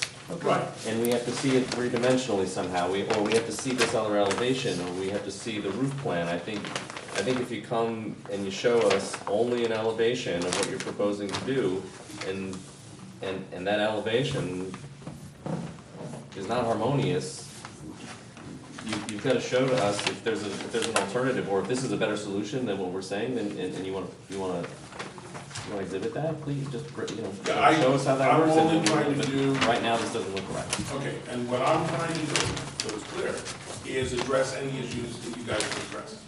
So the fact that you're expressing this now doesn't mean you can't. It just, if I act like I'm not sure about exactly what it is, I'm asking questions, because it hasn't been discussed. Look, we're gonna. Pitch of the work roof is designer Mansard section, right? Right. So that's right. Yeah, I mean, yeah, this, where it came out and then slid back to the wall and the roof was above that back behind, that made sense to me that was mansard. I'm a little bit concerned, only a little bit concerned. I haven't thought of doing this before, and I, want to be careful, I'm not sure we can do it and not know whether it works. What's not shown here is the fact that this roof continues across. The roof comes out above the porch. So let me see, this, you say that this line, this point. That point where is forward of the. Here? Yes. Can you go? So that's right here. So what's happening is this roof comes out and the mansard slides back against that on the straight edge. Oh, so this portion of the balcony It's covered. is covered, so Right. it's continuous. Exactly. But actually, it gets interrupted by this thing which pops up, but, exactly. So what I was doing was having this look like it's a clean, separate element occurring on an edge. There's no reason we can't look at this differently, and maybe that changes how that other roof works. So instead of having this cut, at that point, what I'd probably do is pull this back and not have this cut on. Because then this would make sense that the mansard turns the corner and comes back to that point. So I can do that way. How do you end that roof without doing a hip? The, What would be the vertical surface on the left, on the right? Yeah, let me just, Sorry. not a problem. Okay, so, yeah, if you could see this through there. I hear, so what I hear is drawn is the Yeah. mansard turning the corner. Correct. What we've gone in now is the roof that's above Covering. us. Right. Covering the So what we balcony. did is we had the roof coming out to where that edge was, so that this corner was articulated against that. So it was almost like two buildings next to each other. Right, but what would you see? You'd see the side of the building. You wouldn't see the mansard, you'd see the side of the I think building. it's an odd condition. It is. I'm not saying it's not an odd condition. Very odd. Really But- odd. Look, I don't. And especially since we'll be walking within 10 feet of this building on the aqueduct, which I do Well, almost you're every not- day. You're not walking 10 feet within this building. The edge of the aqueduct is about 15 feet away from where this. I walk building by is. this almost every And day the half now. on the aqueduct is another 15 feet up, so you're about 30 feet away from it, but that's It's still still close enough. visible. Right. So I just want to make sure we're accurate with it. If what you're suggesting is turning the corner with mansard and running Having it- this, yeah. And then what I would probably do is then not have this covered. So I don't have something covered coming out over. Yeah, it's an odd condition. Right, so I think that would be perhaps the way to do it. I'm not sure about this one, because here we did turn the corner. And I We think have that's the addition. fine. Okay, I don't know, I think you just, the next time you just have to bring back a resolution for this.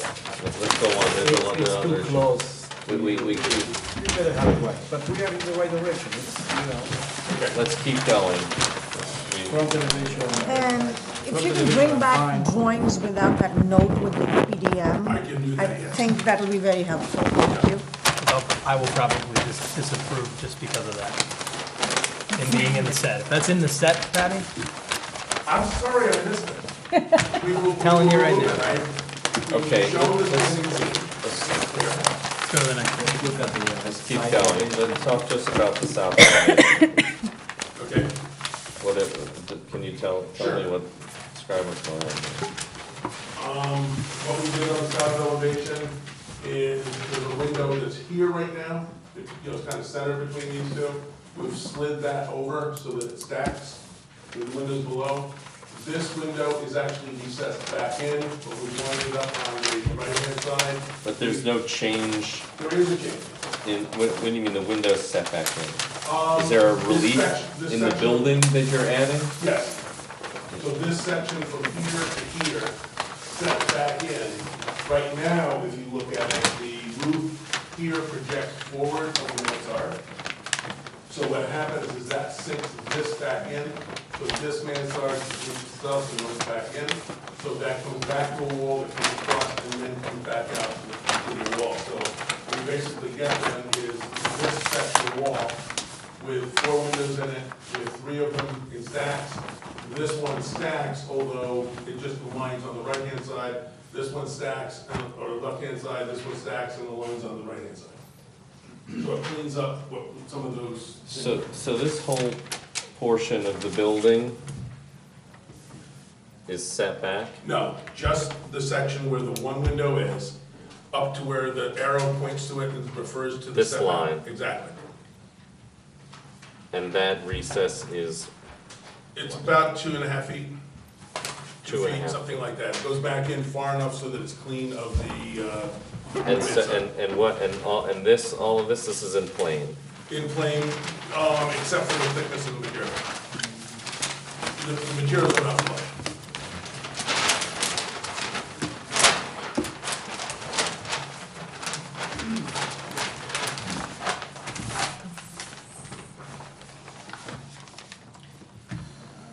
South elevation from the spine, when you apply the same comments on the windows on the south elevation, on the mansard area, on this area, when you apply whatever you do in the front. Whatever we do with the roof on that. Yeah. Yeah, the roofs on all the dormers would be the same. Yes. Did you have any concern with reducing that to the two windows? Okay, good. I don't have any issue with the window, Ray. Can you tell, previously, there was a change in relief between this portion of the building and this, and what was that? What was this step? It was the thickness of the materials. And so where were we seeing the relief? Just here at the roof? No, before we had that relief there, and then in between, we had the windows more paired. And so what happened is isn't that the one that was approved? This is approved. Yeah. But I'm asking how Right, far forward this portion of the building is from the main portion of the building. It's flush with the main portion of the building. What's recessed is the area there, then between the pair of windows. Yeah. So come over there, and then again, right there, and then further to the left. And then all Right the there. way on this Yeah. side? Okay, so it's very hard to read on this. Yeah, and it was a small change. I understand. It's about a foot, just to have a break up and Okay, down. so this is, what you're proposing is generally in keeping with the spirit of this original drawing. Okay, that's good. Thank you.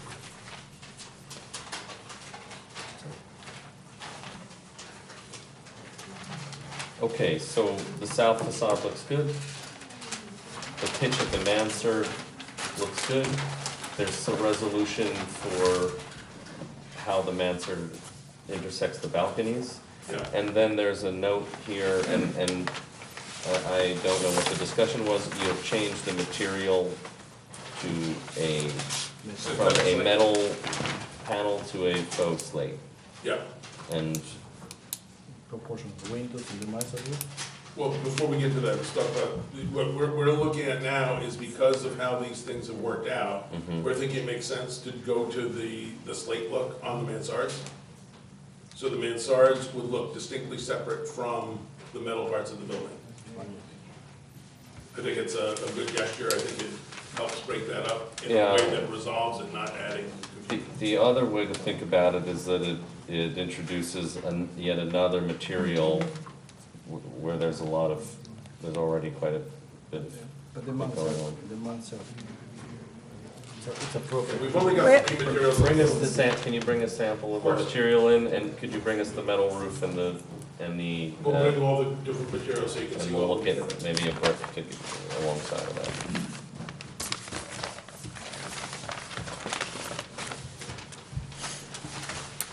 Have we addressed everyone's concerns? Well, you were about to go on to the windows. Mansard, and what you're doing there is. I think we covered that in the discussion. We're investigating different ways of handling the roof on that. Another thing we might want to look at is, one of the things I liked about the other option I showed last time, which had the mansard coming out a little bit, is that it concealed the bottom of those windows. I'm not going there. Don't worry. I'm just getting back to the idea that I'm not wild about the way that the metal panels under the dormers, kind of, I think that might be better if we look at, since we're changing that anyway, it might be better if we go to something different on those, so that they are different, they're in the plane of the slate, they're not trying to look like the other windows with the panel. What are we talking about? Yeah. The dormers. I'm lost. Okay, well, look, if you look at the dormer. Yeah, This is this one. The This is what's proposed. yeah, And underneath the window, underneath this window. there's a metal panel. This one. Yeah, that's it, that's the. That's Yeah, exactly. So I'm thinking, since we're the idea of changing to the slate, Right. instead of having the panel under those windows match the panels that are under the windows in the brick, Right? that we should look at doing something different with the metal, with the way that that's detailed under those windows. I don't know, you can't talk about every hypothetical possibility. Just bring us what you think works, and we'll talk about it If you then. don't have a problem, then I'm not gonna change it. I'm just We saying- have a problem with the window itself and its relationship to the roof. So if you can resolve that by addressing something below, If that can contribute to it. sure thing. Otherwise, it doesn't seem so relevant.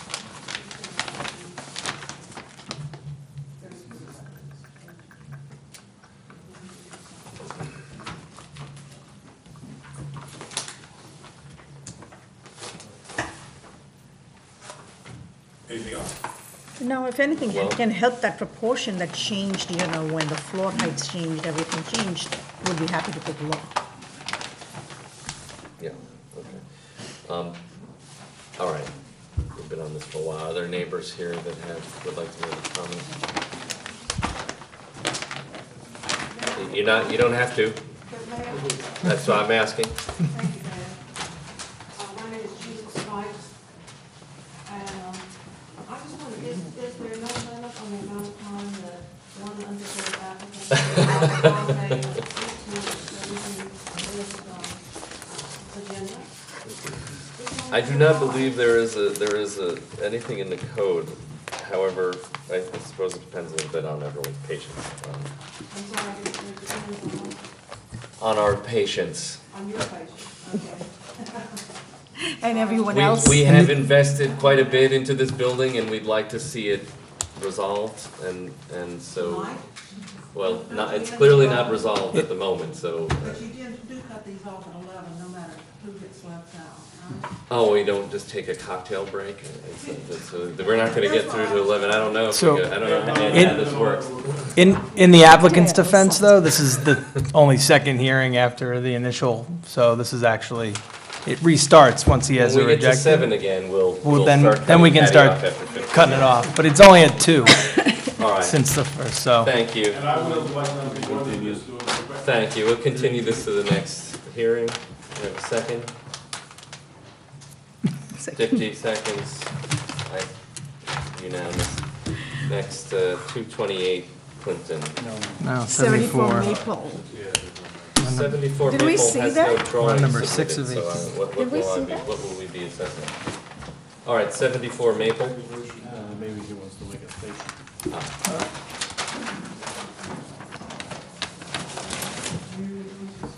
74 Maple.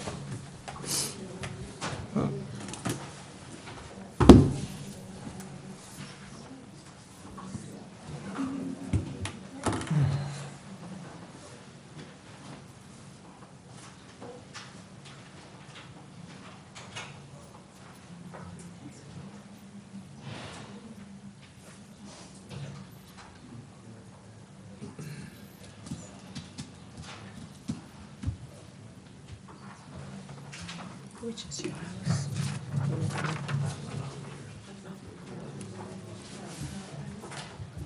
Good evening, my name is Steve Seacon. I'm the architect for the applicant at 74 Maple, Doug Williams. Over the past year, we've gotten planning board approval to split the property that's a through lot to one lot that's on DeVoe, one lot that's on Maple.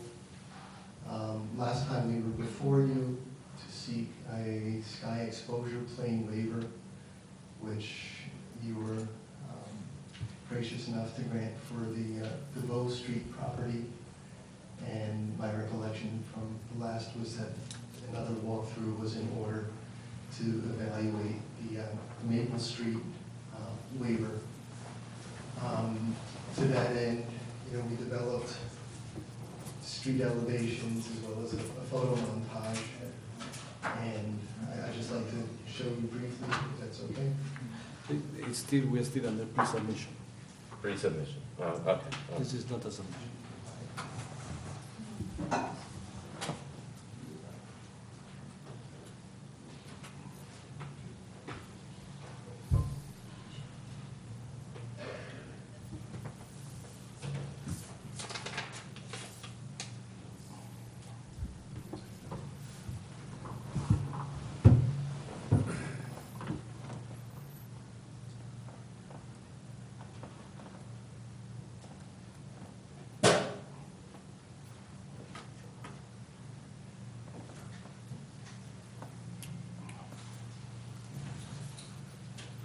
So what this, Do you have some printouts that I can, Excuse me? do you have some printouts that you can share with us? this is in your package. from- We Oh, don't this is have. the old We one, didn't- okay. Oh, from previous. Yeah. Oh, I didn't bring it. So what the diagram tries to explain is that the shaded areas are all non-conforming areas that violate the sky exposure plane.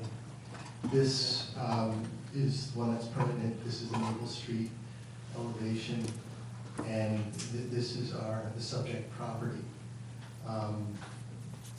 We do violate the sky exposure plane by about 7.5 feet, but currently the violation is about 9 feet. It's a highly non-conforming. Yeah, we know the street, it's a tricky street, and Yeah. so You know, there's some very bulky houses, there's some very minute ones, and what we're kind of faced with, which is in a sense a bit of a hardship that was initially given, is that the house is built on the property line.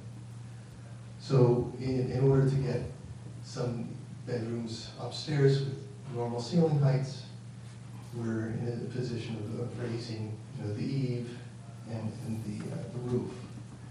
So, for that reason, we're seeking the waiver. So, we're delighted to discuss. I don't want to waste anyone's time and lay out. So, sorry, I missed the last meeting, and I somehow missed this in the packet. What you're proposing is what we're looking at the bottom streetscape elevation, where you are encroaching by that amount in green. Correct. That's proposed, that's not existing. The existing projects further, but not as much bulk. Okay, so, If you, I'm sorry. no, go ahead. It sounds like you're explaining my question.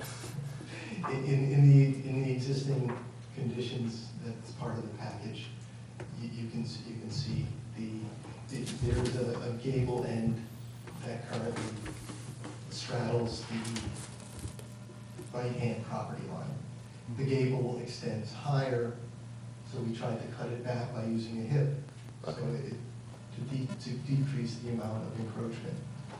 However, it encroaches for more of the depth of the house than currently. Okay. Correct. And what's the ceiling height that you're getting in the second floor? About 7'10". And so the question before us is, are we willing to entertain this kind of sky exposure plane encroachment before you go any further with your application? If I recall, we are clear that it's a non-conforming condition, and we are trying to work with it. There was a problem because you were not on the agenda that we were re-giving, so I didn't even look at what we had before, so I didn't bring it with me. So from my recollection is that we were trying to assess if you can work out some scenarios in which you work within the sky exposure plane, shifting the massing to the left side of the house. In other words, I made just a little sketch, just shifting the house and trying to accommodate normal ceiling heights, but you're going to have to do an extension to the left of the house, right? So, because to try to grant you the waiver is based on that it's unfeasible to build the second floor without encroaching into the sky exposure plane. Do I make sense? Do you follow me? So so I walked on the street last week a couple of times, and I think there is a case or an argument for working to the left of the house. And you can do the same bulk instead of encroaching on the property line or building on a taller wall on the property line, you just shift it to the left. when you say just shifted, that implies that, Cost, right? yes. You know, naturally, we're trying to do something, you know. No, feasible. we understand that it's more costly, but I think the exercise, it merits at least the consideration of what it will look like if we do and in terms of cost, because you might find that you don't have to sacrifice ceiling height, and the cost might be worth it. And you are without, making an existing condition even worse. That's an exercise that before we grant waivers, we try to see if it's, to analyze the feasibility of these conditions. That's the challenge. I understand the challenge, and we've played with dormers, we've played with left-hand additions. Right.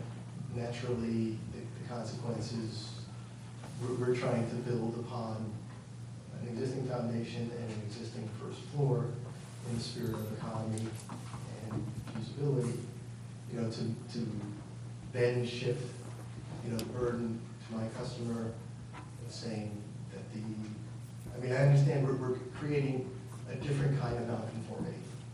On one hand, it's deeper and volumetrically more. It's also important to note that it is 1.5 feet less than it is now in terms of pure encroachment. So, our gesture of trying to make the roof hip and also trying to make a house that does blend in, we did actually get 20 variances from the zoning board to do this. And they agreed with our argument that this particular block merited smaller lots because it was so highly non-conforming. And in that spirit of the texture of some of these, I don't want to make a bad situation. We have granted sky exposure planes in many cases. Right. But every applicant, I think, went through the exercise of trying to convince us that cannot be done otherwise. And so we have to see it. It's a visual. And on top of it, I don't have the material that you gave us last week because of an error that you were not in the agenda. So we are working from memory. Okay. So I think it's, I don't know. Would it be possible for you to submit the package again and show us a plan that would, sort of prove to us that this is a better solution or a much stronger solution than anything else that would work? I think that might help. Yeah. Irrespective of cost, sure, we can do that. Yeah. No, the look, cost, cost we're asking you to show us what you have, resubmit the package, and show us why what you're proposing is the best solution. Not only that, also architecturally so great or so much better than. Yeah, more, layout-wise. There is a merit to it that's beyond. Okay. That's what we're trying to do. It's before we grant waivers, we want to make sure that we are doing it responsible. Okay. Yeah, and ultimately, we're empathetic neighbors and board members, and so, but just sort of in a broader sense, we don't look at the economics first. We look at its effect, sort of visually and spatially on the neighborhood. And then the burden of proof of this thing being stronger one way as opposed to, as non-conforming versus conforming is on the applicant. And so I suppose there's a way in which we can't, we understand this component, but we have to balance it with some other ones. And I think we're trying to work with you in a way that makes sense. And we'd like to. Yeah. Stephen, you had the small drawings, this was like a couple of months ago, when you had submitted the original package. if you can, bring it back again, that would help, right? Right. I mean, the other thing I have to say is that, in getting coverage variances and so forth, which were, fairly substantial. To go back to the zoning board, if we have to expand further left and ask for a bigger variance, is going to be problematic. I mean, we'll certainly investigate, other solutions and manipulate the roof and try to do, different Yeah, things to. yeah, I'm also, trying to protect the rights of your neighbor on the right, which eventually he will also have the right to do another house, and you're gonna have like a, right? So it's a balance that we have to make sure that it's. Okay. But if we can have the original package back also, because I don't know if I have mine from the last time. We can certainly, resubmit what was on those. I thought that these things carry over previous. But you were not on the agenda, so we don't even have the package with us. We don't have any drawings from this. And It we. does continue, but the board did ask you for an alternate plan to show a compliant He asked. scheme compared to the one you submitted. He asked for. And there is verbiage in the code to support that. If they were to grant a waiver, it says in the code that you are supposed to prove why your alternate is a better plan than a compliant one. That's what they're asking for. Okay. Thank you. Thank you. No motion to be made. By the way, is this a pre-submission? No, it's a submission. It's a submission. So, To be continued? Motion to continue to the next hearing. I'll second. Mayor seconds, unanimous. Thank you. And we're back to 238 Clinton.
Christina Griffin, the architect for this new house, and we're here for a few small changes. We are asking for review of an increase in height and change to how the house projects into the sky exposure plane. We would like the drawings of the sky exposure plane so you can see. In the front of the house, we had a small piece of the roof on two sides projecting to the sky exposure plane at the front and the back of the house. And we originally designed the house so there would be these sloping ceilings on the second floor. And we started at 8 feet. 8 feet would be the plate height on the second floor, and they would go up 3 to 12. The modular company can only make flat ceilings at 8 feet with cutouts in 2 areas for the higher ceilings. So we looked at the options, and one option is to have the roof site-built, but there'll be a delay in time between when the finished house comes and when the roof goes on, and it has sheetrock and trim. So our preference is to raise the roof 6 inches so that we can have 8'6" flat ceilings on the second floor and a cutout for a higher sloped roof in the master bedroom and the hallway where that clear story window is.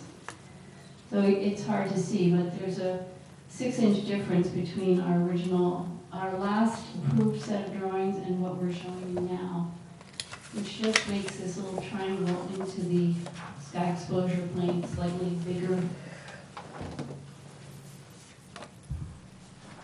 And then on the sky exposure plane at the rear of the house has just one corner. It's mostly the overhang that goes into the sky exposure plane. So raising the height of the house is by 6 inches is one change. And the other change is we've added more detail to the front facade. And this is our color scheme and materials. We originally submitted cement panels here and stained Maybeck clapboard. And what we'd like to do is to have a horizontal pattern of stone for our feature wall. We'd like to have a natural look for all the siding. So we have tongue-grooved cedar, and the front door is a mahogany door, and we've treated these glass areas in the front, which could use some screening for privacy, with strips of mahogany. It's sort of the reverse of the door, where the glass has the mahogany strips on it. And then the walls surrounding the entrance would also be tongue-grooved mahogany. All the other materials are the same. The roof material, this should say actually Anderson Terratone window cladding, and all the posts. We're going to amend this because the posts should all be eBay posts with cable railing. So those are the changes we're asking you to look at. To review tonight. We're still about 3 feet below the maximum ridge height that's allowed, and we submitted that. The calculations of average ridge heights with our submission. Just to understand,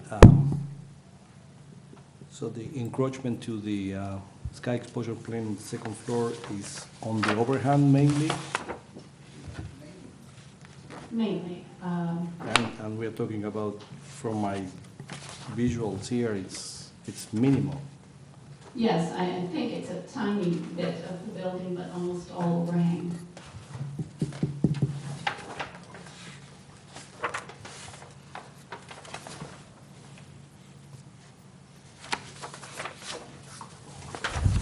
Project this line up. You get this. Couple of feet. Well, this is the wall of the Right, house. so you exactly, gotta- that's not even a not foot even- over not even there, a- so I don't see a problem. And I think the material looks very nice. Yeah, I agree. The reselection is very elegant. It looks great. And I believe that the encroachment is, I mean, it's entirely within the overhangs, except for in Sky Plane B, there's probably a few inches of the house that gets caught, and given the constraints, I'm okay making an exception.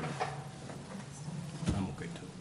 Minimal impact. We're unanimous on that. Okay, I'd like to make a motion. Please, go ahead. I thought she had a comment. She was voting I was already. approving. Okay, thank you so much. A motion to approve these changes as submitted. We have a second. Okay, a second, you're unanimous. Unanimous. Thank you. And there's no neighbors in it. Even that. I didn't ask. I've run out of patience for neighbors. 29 Hatch Terrace.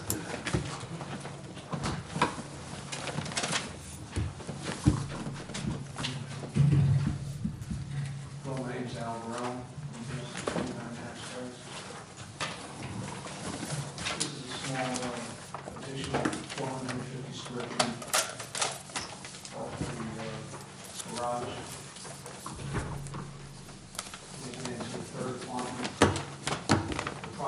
approved by the board for group and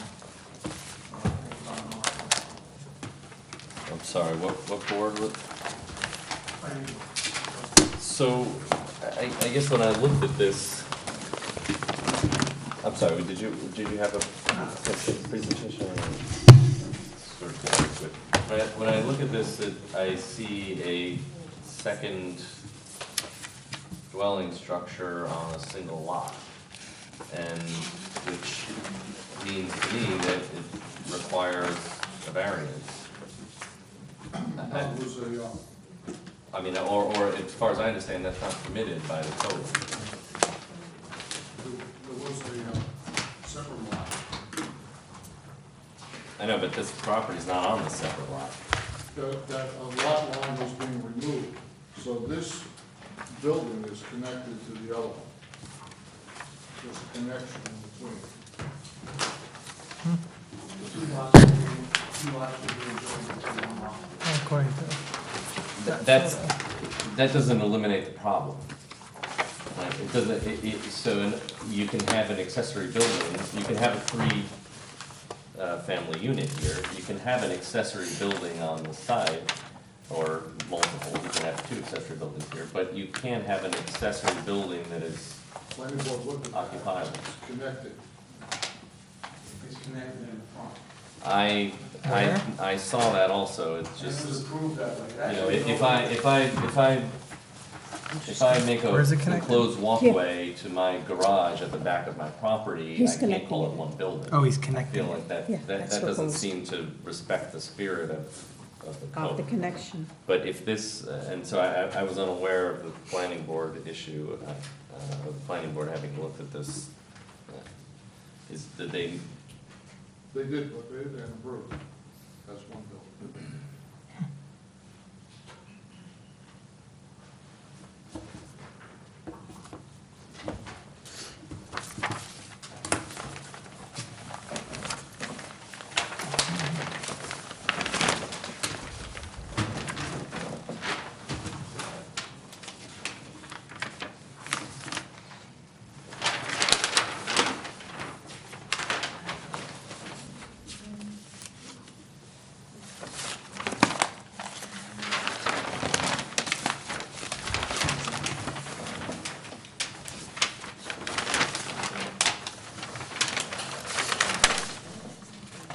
See this, that's what he's doing.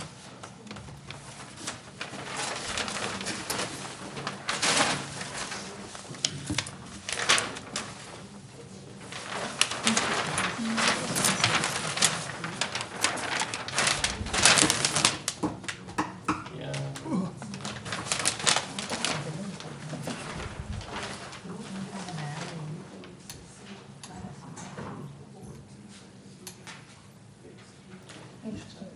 Yeah. Pardon? I understand, it's on the cusp of. And is there a minimum distance between two structures? Only if So- there was two homes, separate homes. So there's no minimum required between these There's two? a minimum of lot lines between two separate structures. This was, it's being considered one structure. in connection. This was two lots that could have had two three-family houses on it. Okay. They removed the lot line, and it will be a three-family house on Yeah, a but then- double-sized lot. But you wouldn't have egress from that bedroom. There's like not even 2 feet between where that bay is and the other wall. Well, I guess there's that. That counts? Yeah, that counts.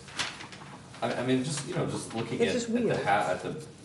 we look at the elevations, everything's fine, you're just matching the existing house, that's all, that we're not, everything else is good, it's just, it's an unusual, Situation. project, and I didn't get this, I guess I didn't understand this previous, analysis. The apartment I don't know about. It's kind of enclosed, living.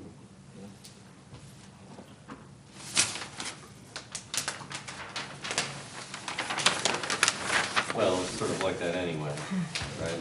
It's not changing much. Because the garage is existing. This is already here. Yeah. It's code issue. I think it's a code issue somewhere. It's gotta be a code issue somewhere. Well, this is 5 feet. That's not a, I know, but the access. But they're one to- building. oh, but the access, yeah, I mean, yeah. There's gotta be something there that just odd.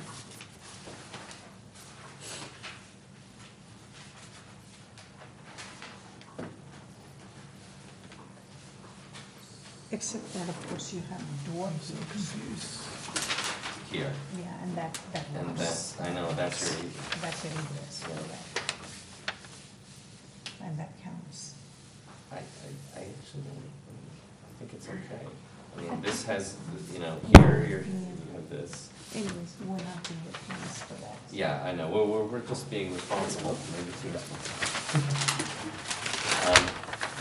Okay, if the planning board has analyzed this and they're okay with this combination and there's no egress issues from either the living room on the first floor or it seems to me like the bedroom at the back of the main house is on that, and the bay window is fine, that's your egress, but I guess we're a little concerned about the living room. But if the egress out of the front door is all that's required, then that, I think. That's fine, Then I think it's fine. Emergency egress windows. My only comment in terms of the architecture, what is, it's on the front elevation. There is some line missing maybe. Let me show you.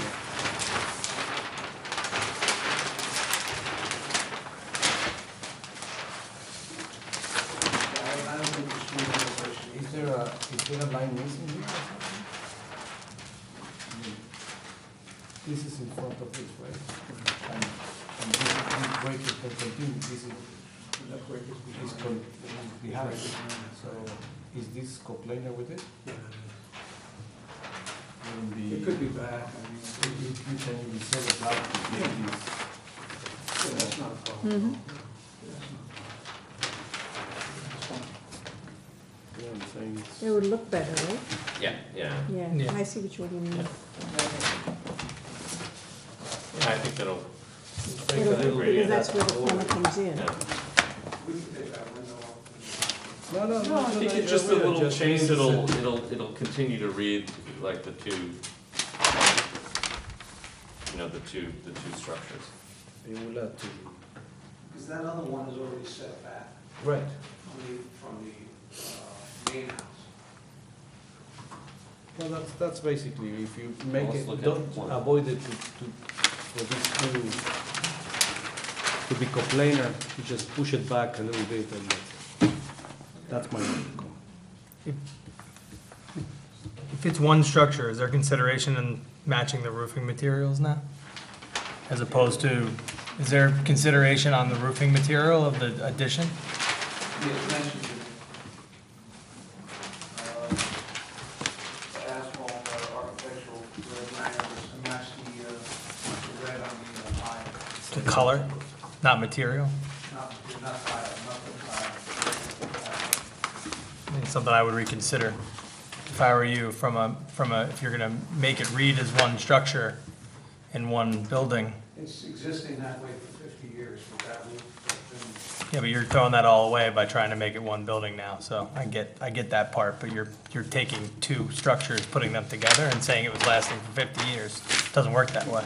We chose not to put tile roof on it. Okay, I would reconsider that if I were you, just from a look and from an overall building I can really tell you perspective. that, you know, for the cost of the project, that will not be consideration. And only because of cost of the project. Yes, if it was not a cost, absolutely. But because of the cost, no, we wouldn't be doing it. That wouldn't be something that we would do. Okay. Because it's pre-existing.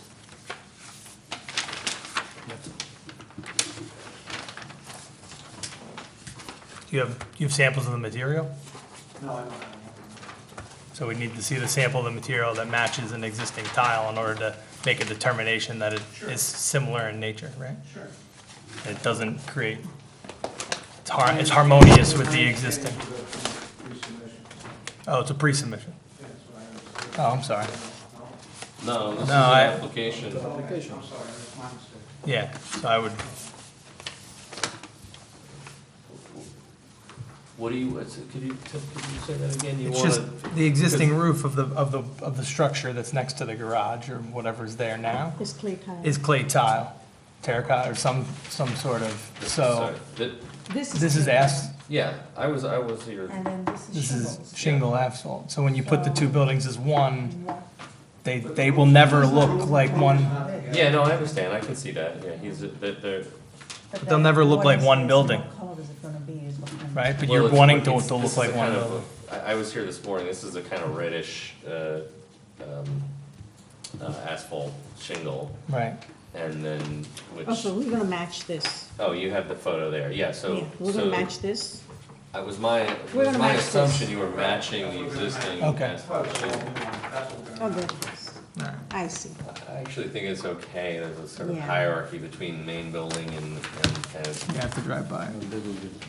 I walk by it all the time. That's why. Yeah. Okay. It's a nice house. I'm okay, I'm okay with it, I don't know, what do you? Yeah, no, I'm fine. Are you okay with that?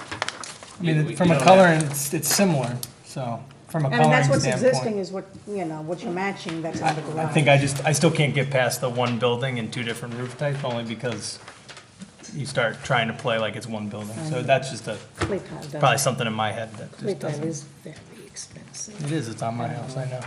I replaced half of my You roof. have it on It's your- your right, Yeah. it's the right approach, but it's also budget consideration. Oh, understood.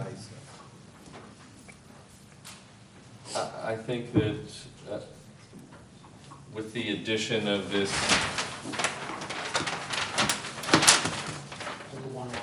line here where you're gonna set back a few inches, or just to sort of give it a little relief in that center connector piece. I make a motion to approve with that one change. Any your second? Two, are you voting? I'm voting yes. Okay, we're unanimous. Thank you. Thank you.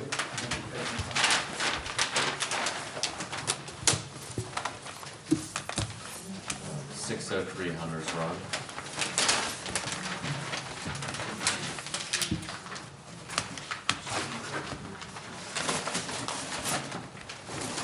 Take extension. It's a tip extension.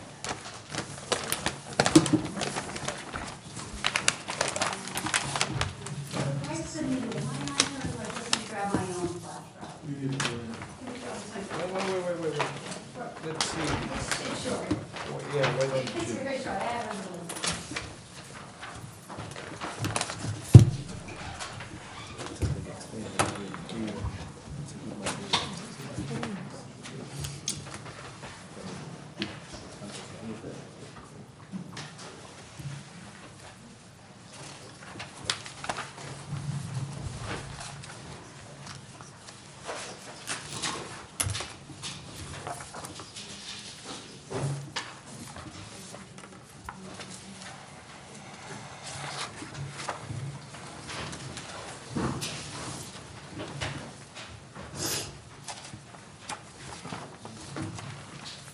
I'm Kim Martelli, KTM Architects, on behalf of the homeowners, Terry and David White. They live at Hunter's Run, number 603. They're looking to extend their existing pier deck at the level. They'd like to extend to the max feasible that can be in place for them.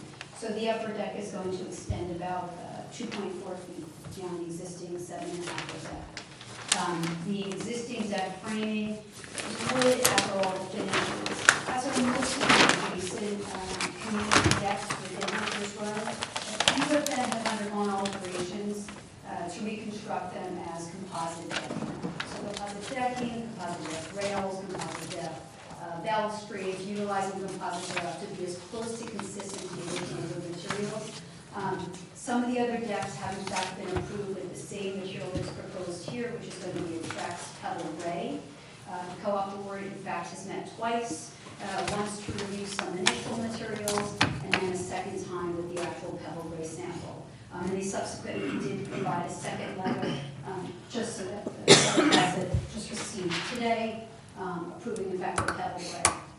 So specifically for the deck extension and then the replacement of the existing materials. The drawing submitted had indicated not only the areas, but just to clarify where there's going to be composite materials, and in some cases we have some PVC wrap, so we'll have a consistent maintenance-free material throughout. It's been successful in other units with these complex. And just for reference, we had submitted was what the view is of that back lot. We're one of the furthest units in the back of Hunter's Run. So that's the subject of the upper one being extended, the lower one remaining at its current depth. And then that's the front of the unit.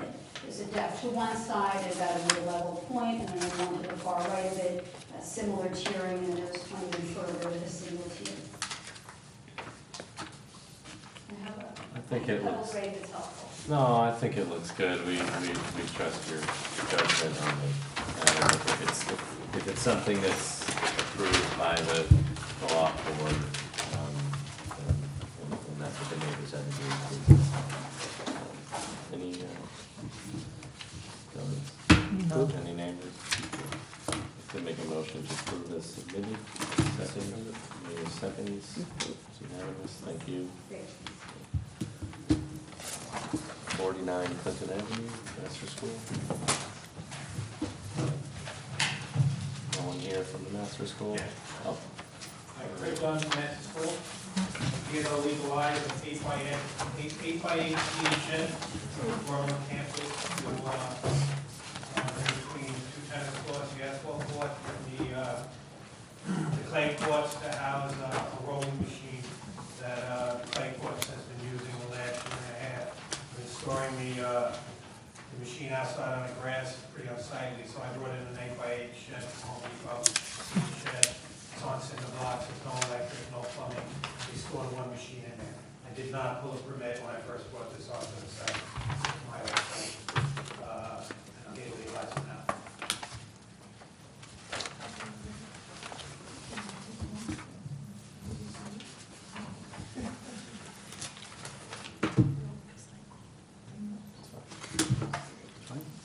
Is there plans to clean up the fencing that's around it? I was gonna do that, we got approval on it, yes, the fence is gonna be cut back, and it's gonna be cleaned up, yes.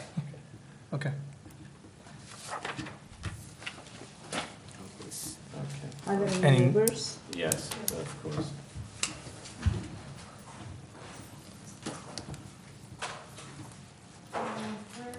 Could you take the microphone, so over by the computer?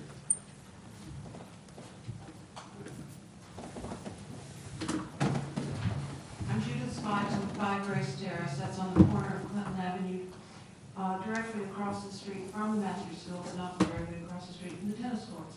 I understand that the 8x8 shed is already in place and has been for a year, No, it's been in place for about 4 months. and it's between the tennis courts that are up the hill near City Turf. Yes. So since I haven't noticed it, I imagine I didn't object. But I did hear you say, what is in it? We're putting in there's a rolling machine, a gas-powered rolling machine that rolls the clay courts. And it's pretty unsightly, and it actually kind of dangerous for the students being left out of the grass. So we decided to get a shed just to pull it in and keep it outside. And did you mention that there's a second one that's not under a shed? No, that's the only one. This is it? That's all that's in that shed. Okay, thank you.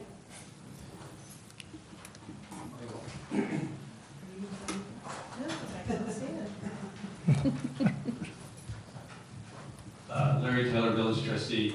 I'm not a neighbor, but as a trustee, I do want to make sure the board knows here, and also that Master Schools knows that we have gotten correspondence from neighbors who are quite upset at the idea that Masters is doing things on site that should have permits that don't have permits. So I wanted to pass that feedback along to you on the board there, and to you at Masters. Here, here. Thank you. Obviously, we agree. In this particular instance, I think it benefits everyone to have this piece of equipment stored in a shed. And hopefully this will be the last time we approve something that's already been built, or in this case, dropped off. And going forward, we'll deal with it as the issue arises. You come to us. And we'll approve it. So I'll make a motion to approve this. Can we add the condition that the fence be cleaned up around it? Yes. And then make sure that it gets. Yes, with the condition the fence is cleaned up. Do I have a second? 50 seconds? Is it unanimous? Yeah. Very unanimous. Okay, thank you. 53 Mohican Park Avenue.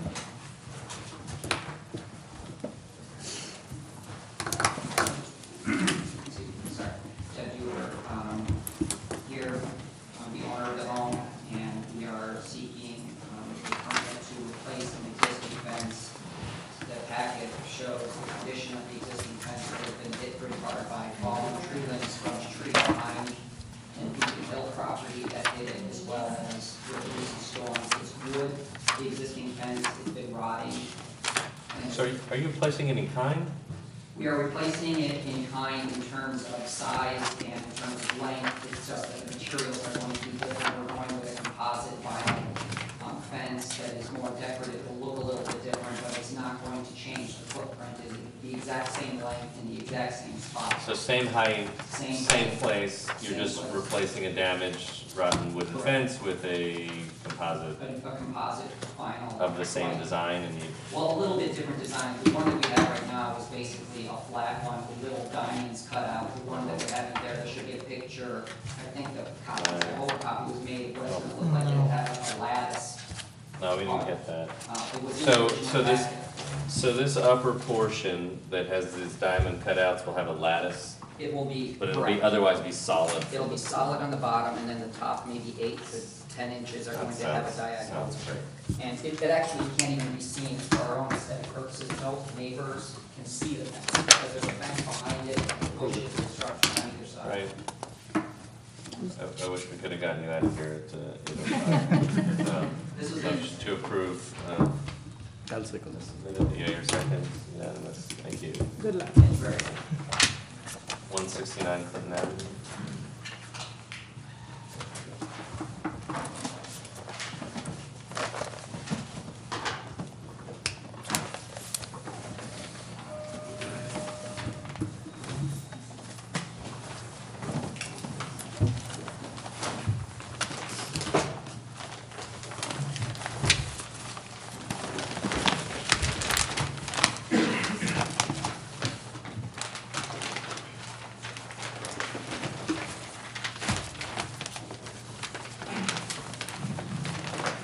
Good evening, my name is John, I'm also with Stevens. We were here back in February. We got the approval, we got the building permit, and the client said, you know something, I want to make it a little bit bigger, I think a little more room for my Corvettes, a little more room for my winter cake. So what we did is we held the setback, the 5 foot from the side yard, the 10 from the rear yard. We added 2 foot towards the interior of the yard, 2 foot towards the front. At the same time,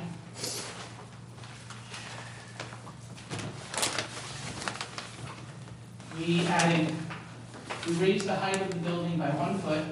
The garage door is now 6 inches taller. We put coins on the corner, you see that much better on the drawings. And then we have soldier ports across the top, a brick, and then we relocated these 2 windows on the side. All the other materials is basically the same as the existing house. One other thing that we also decided to do was go to the synthetic slate roof. And eventually the client may come back and want to do that on the rest of the house, on the house itself, so. It's surprising how nice that looks when it's up. You can't tell it's synthetic. Yeah, I've done it on a couple of projects, and I'm like, not bad. I know. When you look at the sample, it's like, Yeah. but when it's up there, you can't tell. Just 20 feet away and you're good to go. Pleasure. Thank you. So why did you need to increase the ridge height? kind of just want a little more space inside of the garage. 15 feet? What's the powder room for? I'm sorry? What's the powder room for? I'm sorry, I can't hear. What is the powder room gonna be used for? Just so he doesn't throw all it back in the house. It's 15 feet. So when he gets all greasy, he doesn't, He can go wash. in the house and get in trouble. Engine lift, possibility of an engine lift. Engine lift 15 To feet? lift the, no, well, 15 just wants feet. additional room inside there.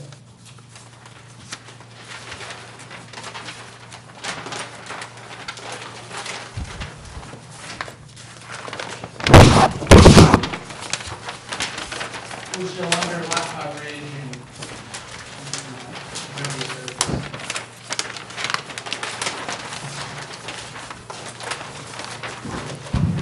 This will also be going back to planning board. This will go back to planning board as well. Okay.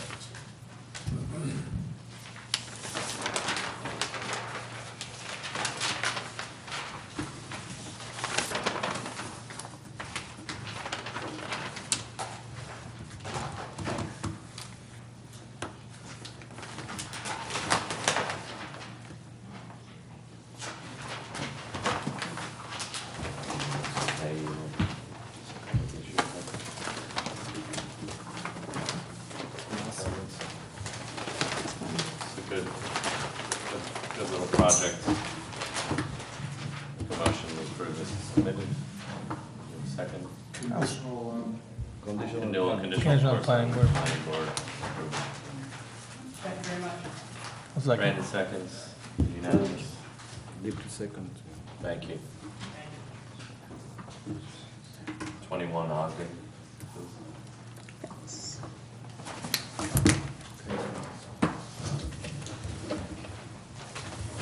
Good evening, Aaron Burner, the owner. So, simple 6-foot privacy fence, double sided, wood, just enclosing the back part of the lot. There's a garage on one side, so it'll just be up against the garage on one side. There's already a 6-foot plus high chain link with slats on the other side.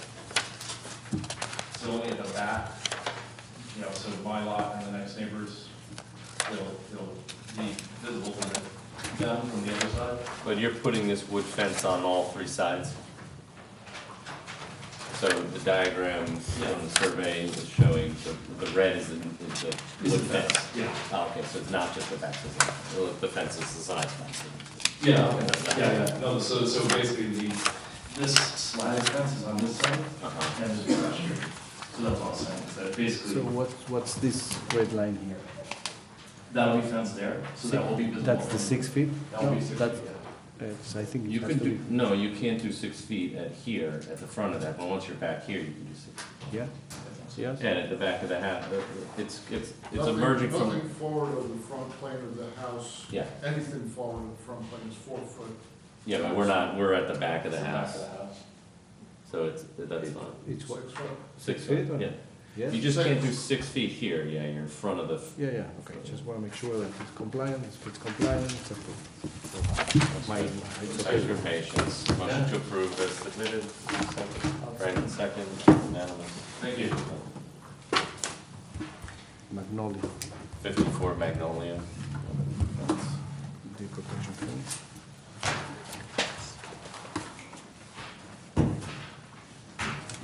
Okay. This one I drove by every day. Charles Baxter's 54 Magnolia Drive. So we're going to keep the deer out of our, worse and worse every year. So we enclose the back inside of the yard. We have a substantial hedge around. Down here. Yeah. So off the property, this is really visible. Two types of fence, well, by the hedge, by the greenery, we're going to use this, going to be wired flat. Hold this up next to the hedge. Yeah, I know, we know. It's behind the hedge, right? And then And then the, Right. And then a couple of other places down the driveway, on the back steps, these ornamental irons. We already have iron railings there, so the new stuff is going to help with the existing stuff. And the new stuff is this photograph you provided? Yeah, that's, I think I can see it from here. That's- Well, you could come up if you, Mhm. or you just, that's fine. Yeah, that's. We want to be approving something. Right, that's the actual fence that our contractor has done. And Okay.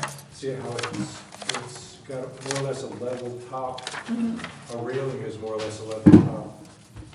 And we put in the double rail at the top just to add a little visual interest, but it's still basically gonna be a really simple fence. Sounds The straightforward. deer are gonna end up in my yard now. I live 5 houses down on Magnolia, on the 260 Palisade. They'll be looking for food, So now they're gonna come into my yard, but it's okay. especially the good farmers. But you'll have to come before us for a fence. I'm gonna try, yeah. Shortly. Okay, We thanks. won't We can Won't approve approve it. this as submitted. Do you have a second? Yeah, your second. Thank you. 24 Livingstone Avenue.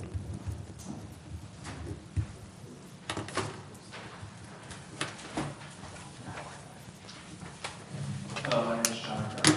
I'm a contractor helping out Lovis, the owner of the property. The basic job description is siding, increasing the siding, the windows, and relocating 2 portions of the existing stone walls.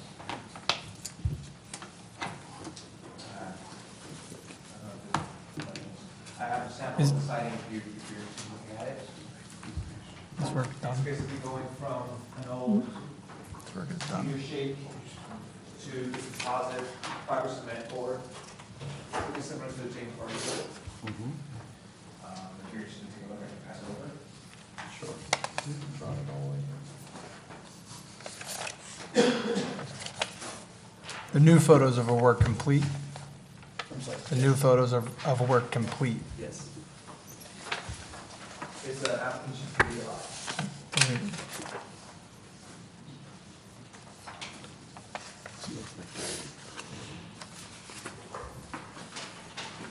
hungry.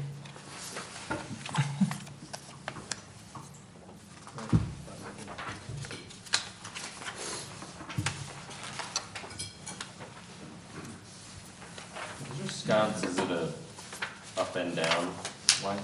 I'm sorry. Your sconce fixture, does There- it emanate light from below and above? No, down. So down. That's clearly an improvement. I think so. I think no issue here. I mean, Is there a proposed rail on the stair going up in the front of the house? Sorry, I mean, Is there a proposed rail to go on the front of the house? It's on the plan. Sorry. This one thing.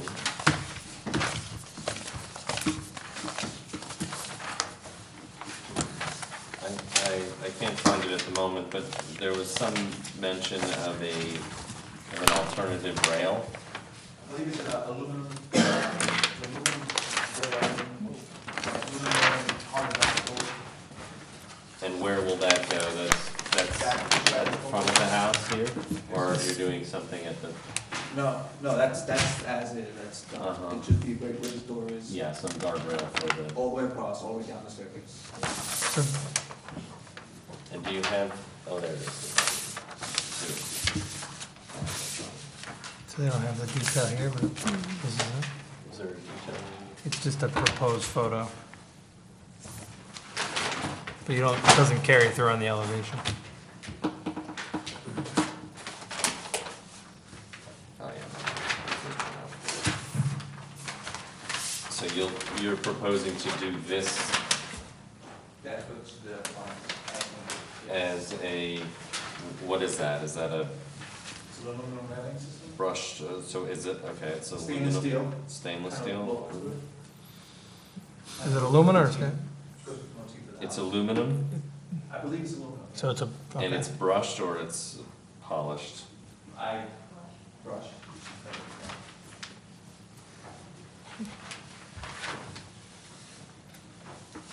What's it like?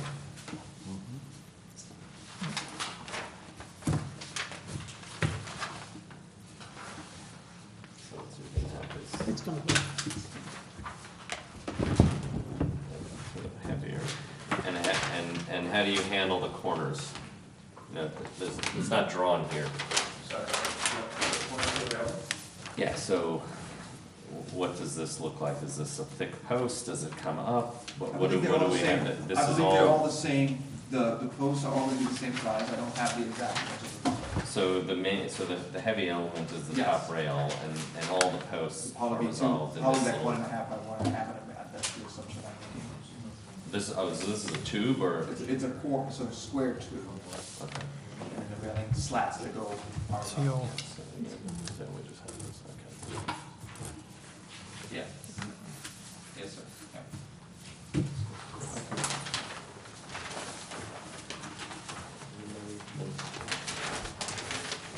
Motion to approve this as submitted. Do you have a second? Second, yes. Just one condition that the height of the retaining walls will require an engineer's stamp drawing. If you could approve the appearance of it, but for a permit, you need an engineer to draw. Is there something missing on the back submission? Is Yeah, that a stamp? engineer's seal. The stamp. But there should be one, yeah. I don't, let's see, stamps here should be on that, yeah? No.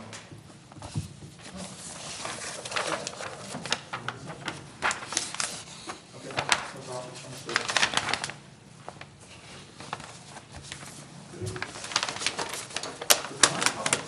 That's okay, you can submit it later, we can approve it now. You've got a submitted copy to Ed that has this, that has the stamp. Motion to approve the submitted, assuming the stipulation that you submit a sealed drawing for the retaining wall. Mayor seconds, it's unanimous. Thank you, sir.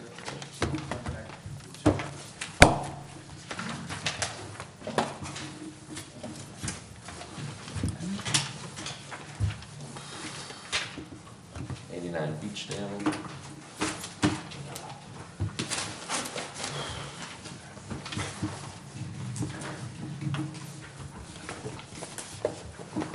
Good evening. Brandon Zappy, Zappy Construction.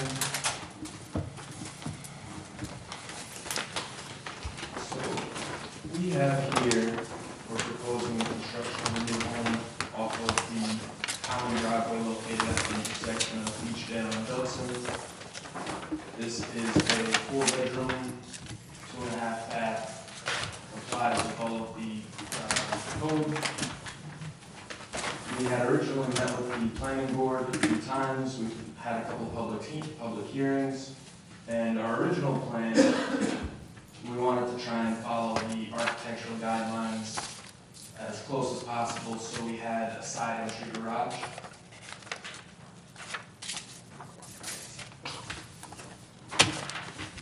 But the neighbor over here was concerned that, I guess, this access would be very close to his house. So he had asked that we put in some screening, as we have shown here, and he had asked that we could do some other things to try and stay further away from his house. So under the recommendation of the planning board, they had asked that we would come to you and see if a front entry garage would be acceptable. What did it look like before? The house is the same. They didn't go, there wasn't an Ahrb review or pre-submission for any of this, right? So this is the first time we're seeing any of it?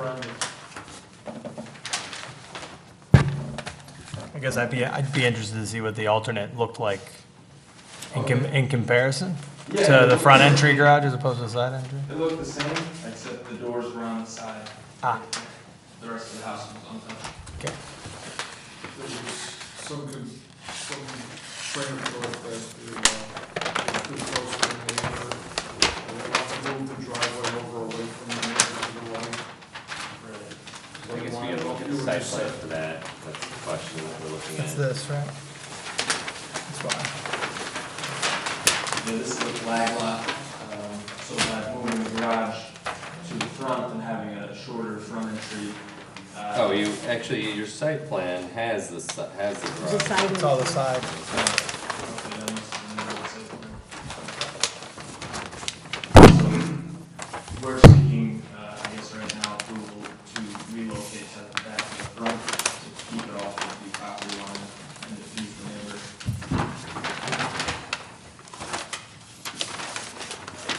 Okay, so this, There's no real street view from here, it's up. yeah, no, I know this, I actually know the last house, I know the last house. So do you have a site plan? Yes, we have, yeah, here we go. So you haven't altered the form of the house, only the location of the garage doors and the driveway. So we have a plan, we have a site plan that doesn't match the elevation, so but there's no changes other than the driveway and the garage doors. Yep.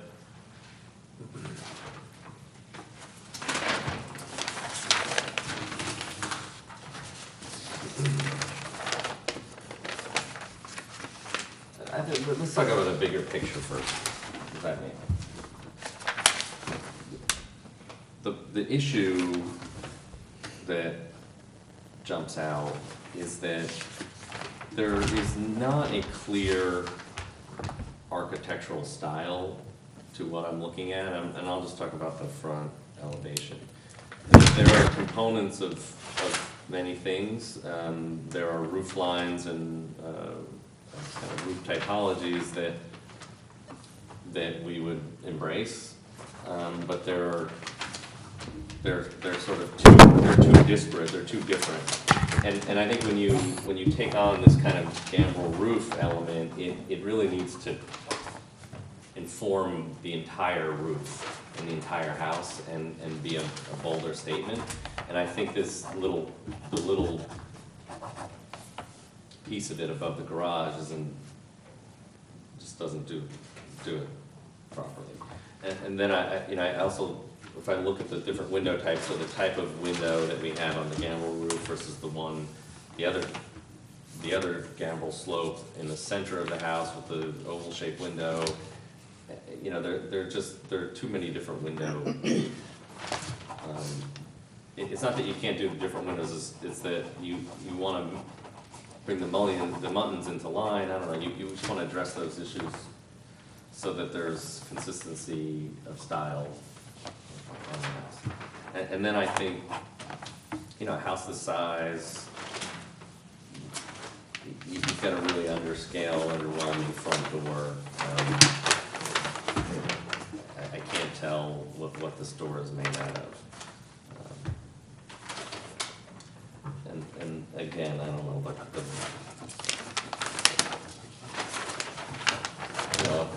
So we'd love to see. Yeah, I think you've got to address this house stylistically in a holistic way, and that's not what's happened here. It's just too many little parts and they don't come together. Typically what happens with the Dutch gambrel is it really starts off at a much lower level, and you see the slope in it before it becomes. What you have done is you sort of used the vocabulary and just stuck it on, and that's why it just doesn't work. It won't work that way. Not only that, your front door, you're making a statement with that roof in the middle of the roof, in the center over there, and your front door is totally off to it. But I think it's a mistake. There It's a mistake in the plans. The plans don't correspond. There is? Yeah? Even you see the window on top of the foyer. It's located right on top of, it's centered with a door, I mean, the facade is off.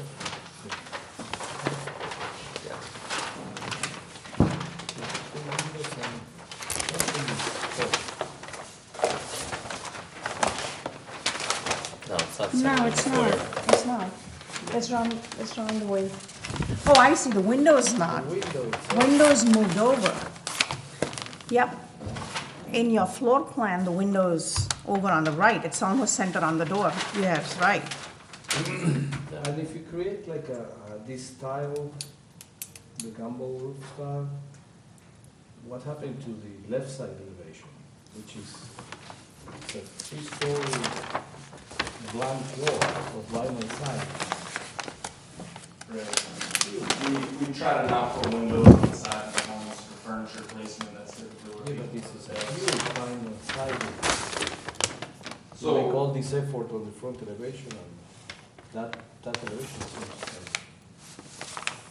weak. Do you have any suggestions we could do, maybe some trim to break it up? We can design it for you, yes.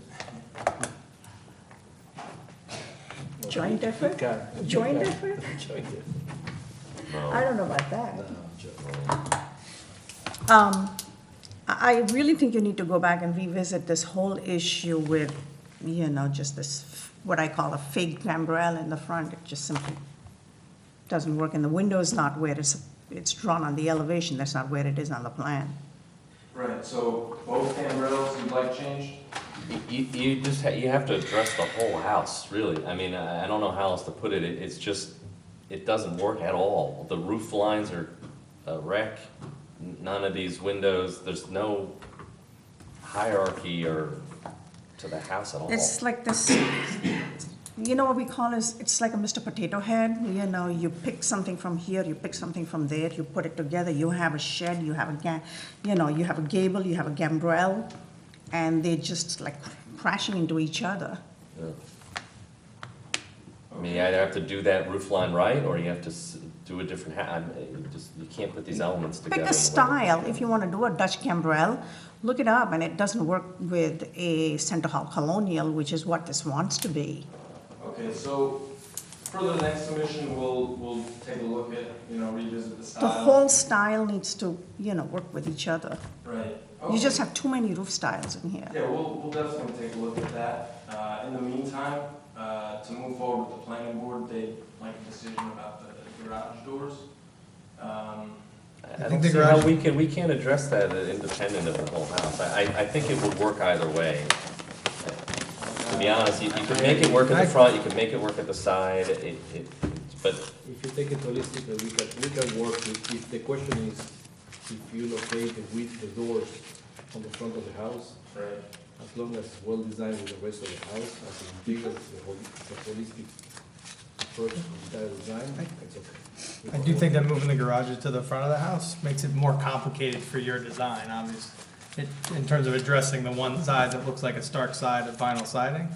So, I agree, we could work with either one to try and understand, but I think you have to look at it overall, right? Yeah. My comment with the left side elevation, if you take the left side elevation and the front elevation, they're two different houses. right. You know what I'm saying? Yep. It's like, I mean, the garage in the front really complicates it. Thinks there's a lot more detail on the front than the side. what I'm saying, even if you take the front elevation and the rear elevation, they are two different houses too. You try to make sure that it's four-side, elevation. There are four elevations that they have to work together, not that you go into one side and then you exit the window.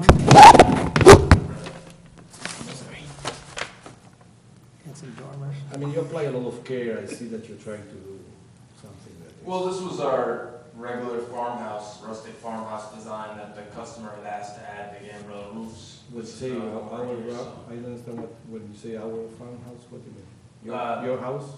No, this is we're a developer in Westchester. This is Okay. the standard model that was modified to add the gambrel roofs. Typically, it's just a Oh, regular I see, first so you, gable. that's the potential. We had this, it was a similar issue on Broadway, where they So- had house elevations and sections. Are you the client? Oh, okay. Hi. Nice to meet you. Sorry. No, I there's- think you know, that we only mean well. I mean, we don't mean any, You want this process, trust me. And gambrel roofed houses can be very beautiful, and there's no reason that you shouldn't do that. You just can't apply it to this particular farmhouse typology. You've gotta design the house around. So assuming these gambrel roofs were traditional reverse gables. you need to make the big roof a gambrel. The Right. big roof is a gable. Right. Look it up. If you make that a gambrel with dormers in it, it's a beautiful vocabulary. I love gambrels and I There's a love lot of good farmhouses. examples you can No, find. they do it well. I've seen their, I should stand up. Yeah, would you take the mic? Sorry. I've seen their work and I love their gambrels, but the style of house that fit on our property didn't enable us to do that, so we had to go with the farmhouse style. But I fell in love with the roof, so I was hoping to have kind of. But you can change that whole big roof to a gambrel. Take a look. I don't know. Now go into, the American house style or whatever you want to look at, you'll find it. Just Google it, you'll find it.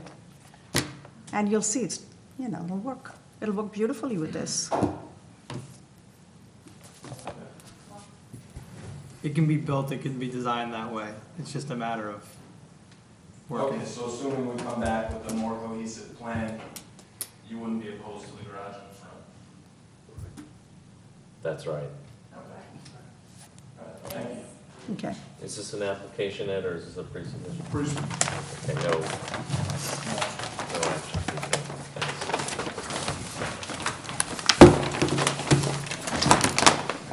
11 Cedar Road.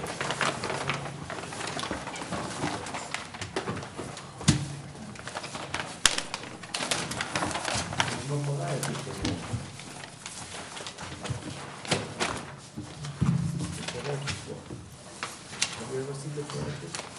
Yeah. He was great. He helped me with it. Yeah? Yeah. Is it? Yeah, he was. My daughter was, they never saw it. What's that? Been there for 20 years, we never saw the door open. Oh, yeah, I've been to him a couple of times. Hellman For San Just Realty, I'm not going with the architect. The guy just has left 11 Cedar. And now we have the opportunity to renovate that commercial property. I can figure out how to move from on the side. Or you can see where it was.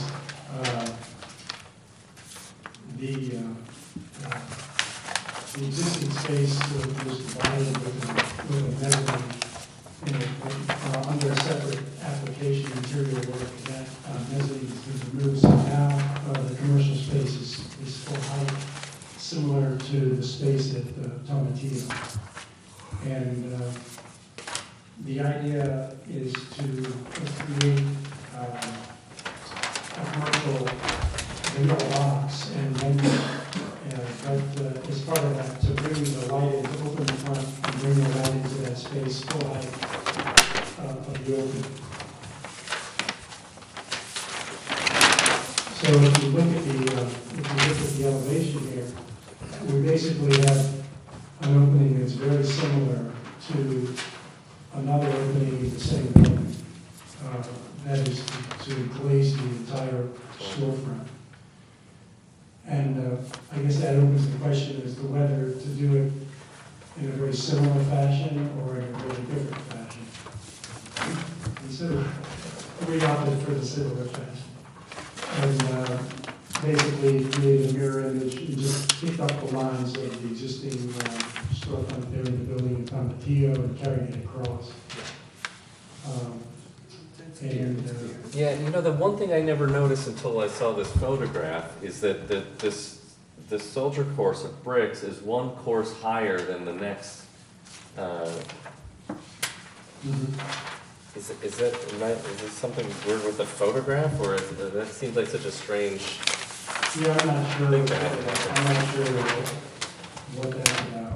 I just will make a quick comment, and seemingly it's an improvement to the existing podiatrist. Oh, I see. So my question is this, Mike. Where on this one? I would be You see better off this? to have, This just is keep the higher than same that. pattern Oh. of I the know. storefront, so It, that instead of a double door, you do a single door and one storefront. Such a small, That would be nice. who needs double doors? Yeah, And you need a storefront. I think you're right. Just for So- the commercial point. Yeah, I like it. It's better, actually. Yeah, I like that. We could easily transform that if that met with your approval. I think it's a nice idea, actually. A little more vertical, play up the verticality. Yeah.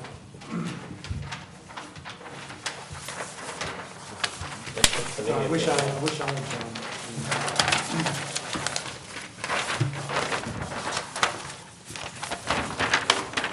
Well,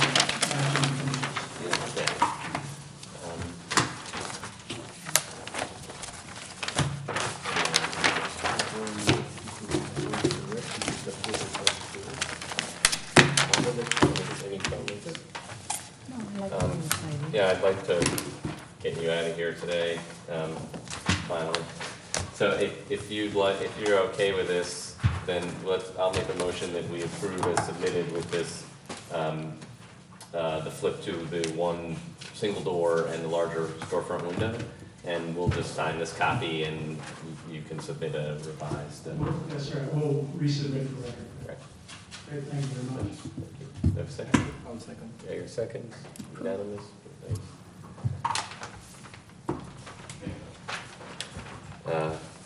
Okay, 78 Priory. finally. Most patient people in the room. Finally.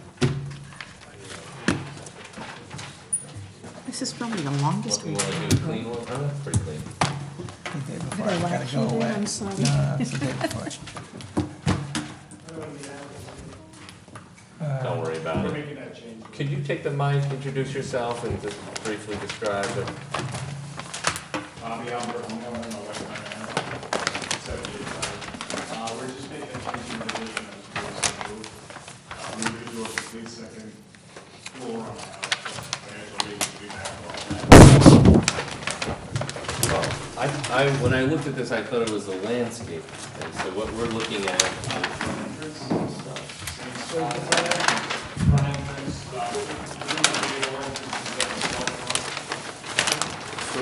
So what was approved was the whole rear yard patio, retaining walls, and then there was a front entrance with a small gable roof, and then a dormer in the rear, second floor addition. They removed the rear addition and raised the front entrance entry, well, 2 stories high. Whatever is the drawings is. yeah, I guess so this is all revised. It's all proportional, well detailed. But this is new. Yes. And built. No, it's not They built. they Is it started built? building it the way it was approved, but they haven't done anything wrong. They're just changed their mind midstream. And now this is what you want to build. My architect's not here, I don't know what you're looking at. Oh, Let's hope it's that. is this what we're building? That's what we're gonna This build. is what you're proposing to build, which deviates slightly in that From this what part you- is. In the front of the house, just instead of it being, I guess it's like a slope. You have this- It picks up the contrast of the roof, so it sits more with the front step entrance. The entrance used to be up on that right-hand side where that back is. That used to be the front to the rear of the house. And so now this rear facade, there were some dormers back here. Is that the rear of the house? That's actually, There was an addition, a dormer addition on the right side rear that they've eliminated. Yeah, got it, okay. Looks good. Just have any comments? No, looks good. Okay, motion Good to by me. approve is submitted. Mayor second, unanimous. Everyone second. Everyone second. You're all at the same time. Yes. Good luck. No, you can just. Unless you're gonna say, unless you want to say something that you don't want to. Good night. No. Minutes, thank God. Motion to adjourn tonight's meeting. Meeting adjourned. You adjourned.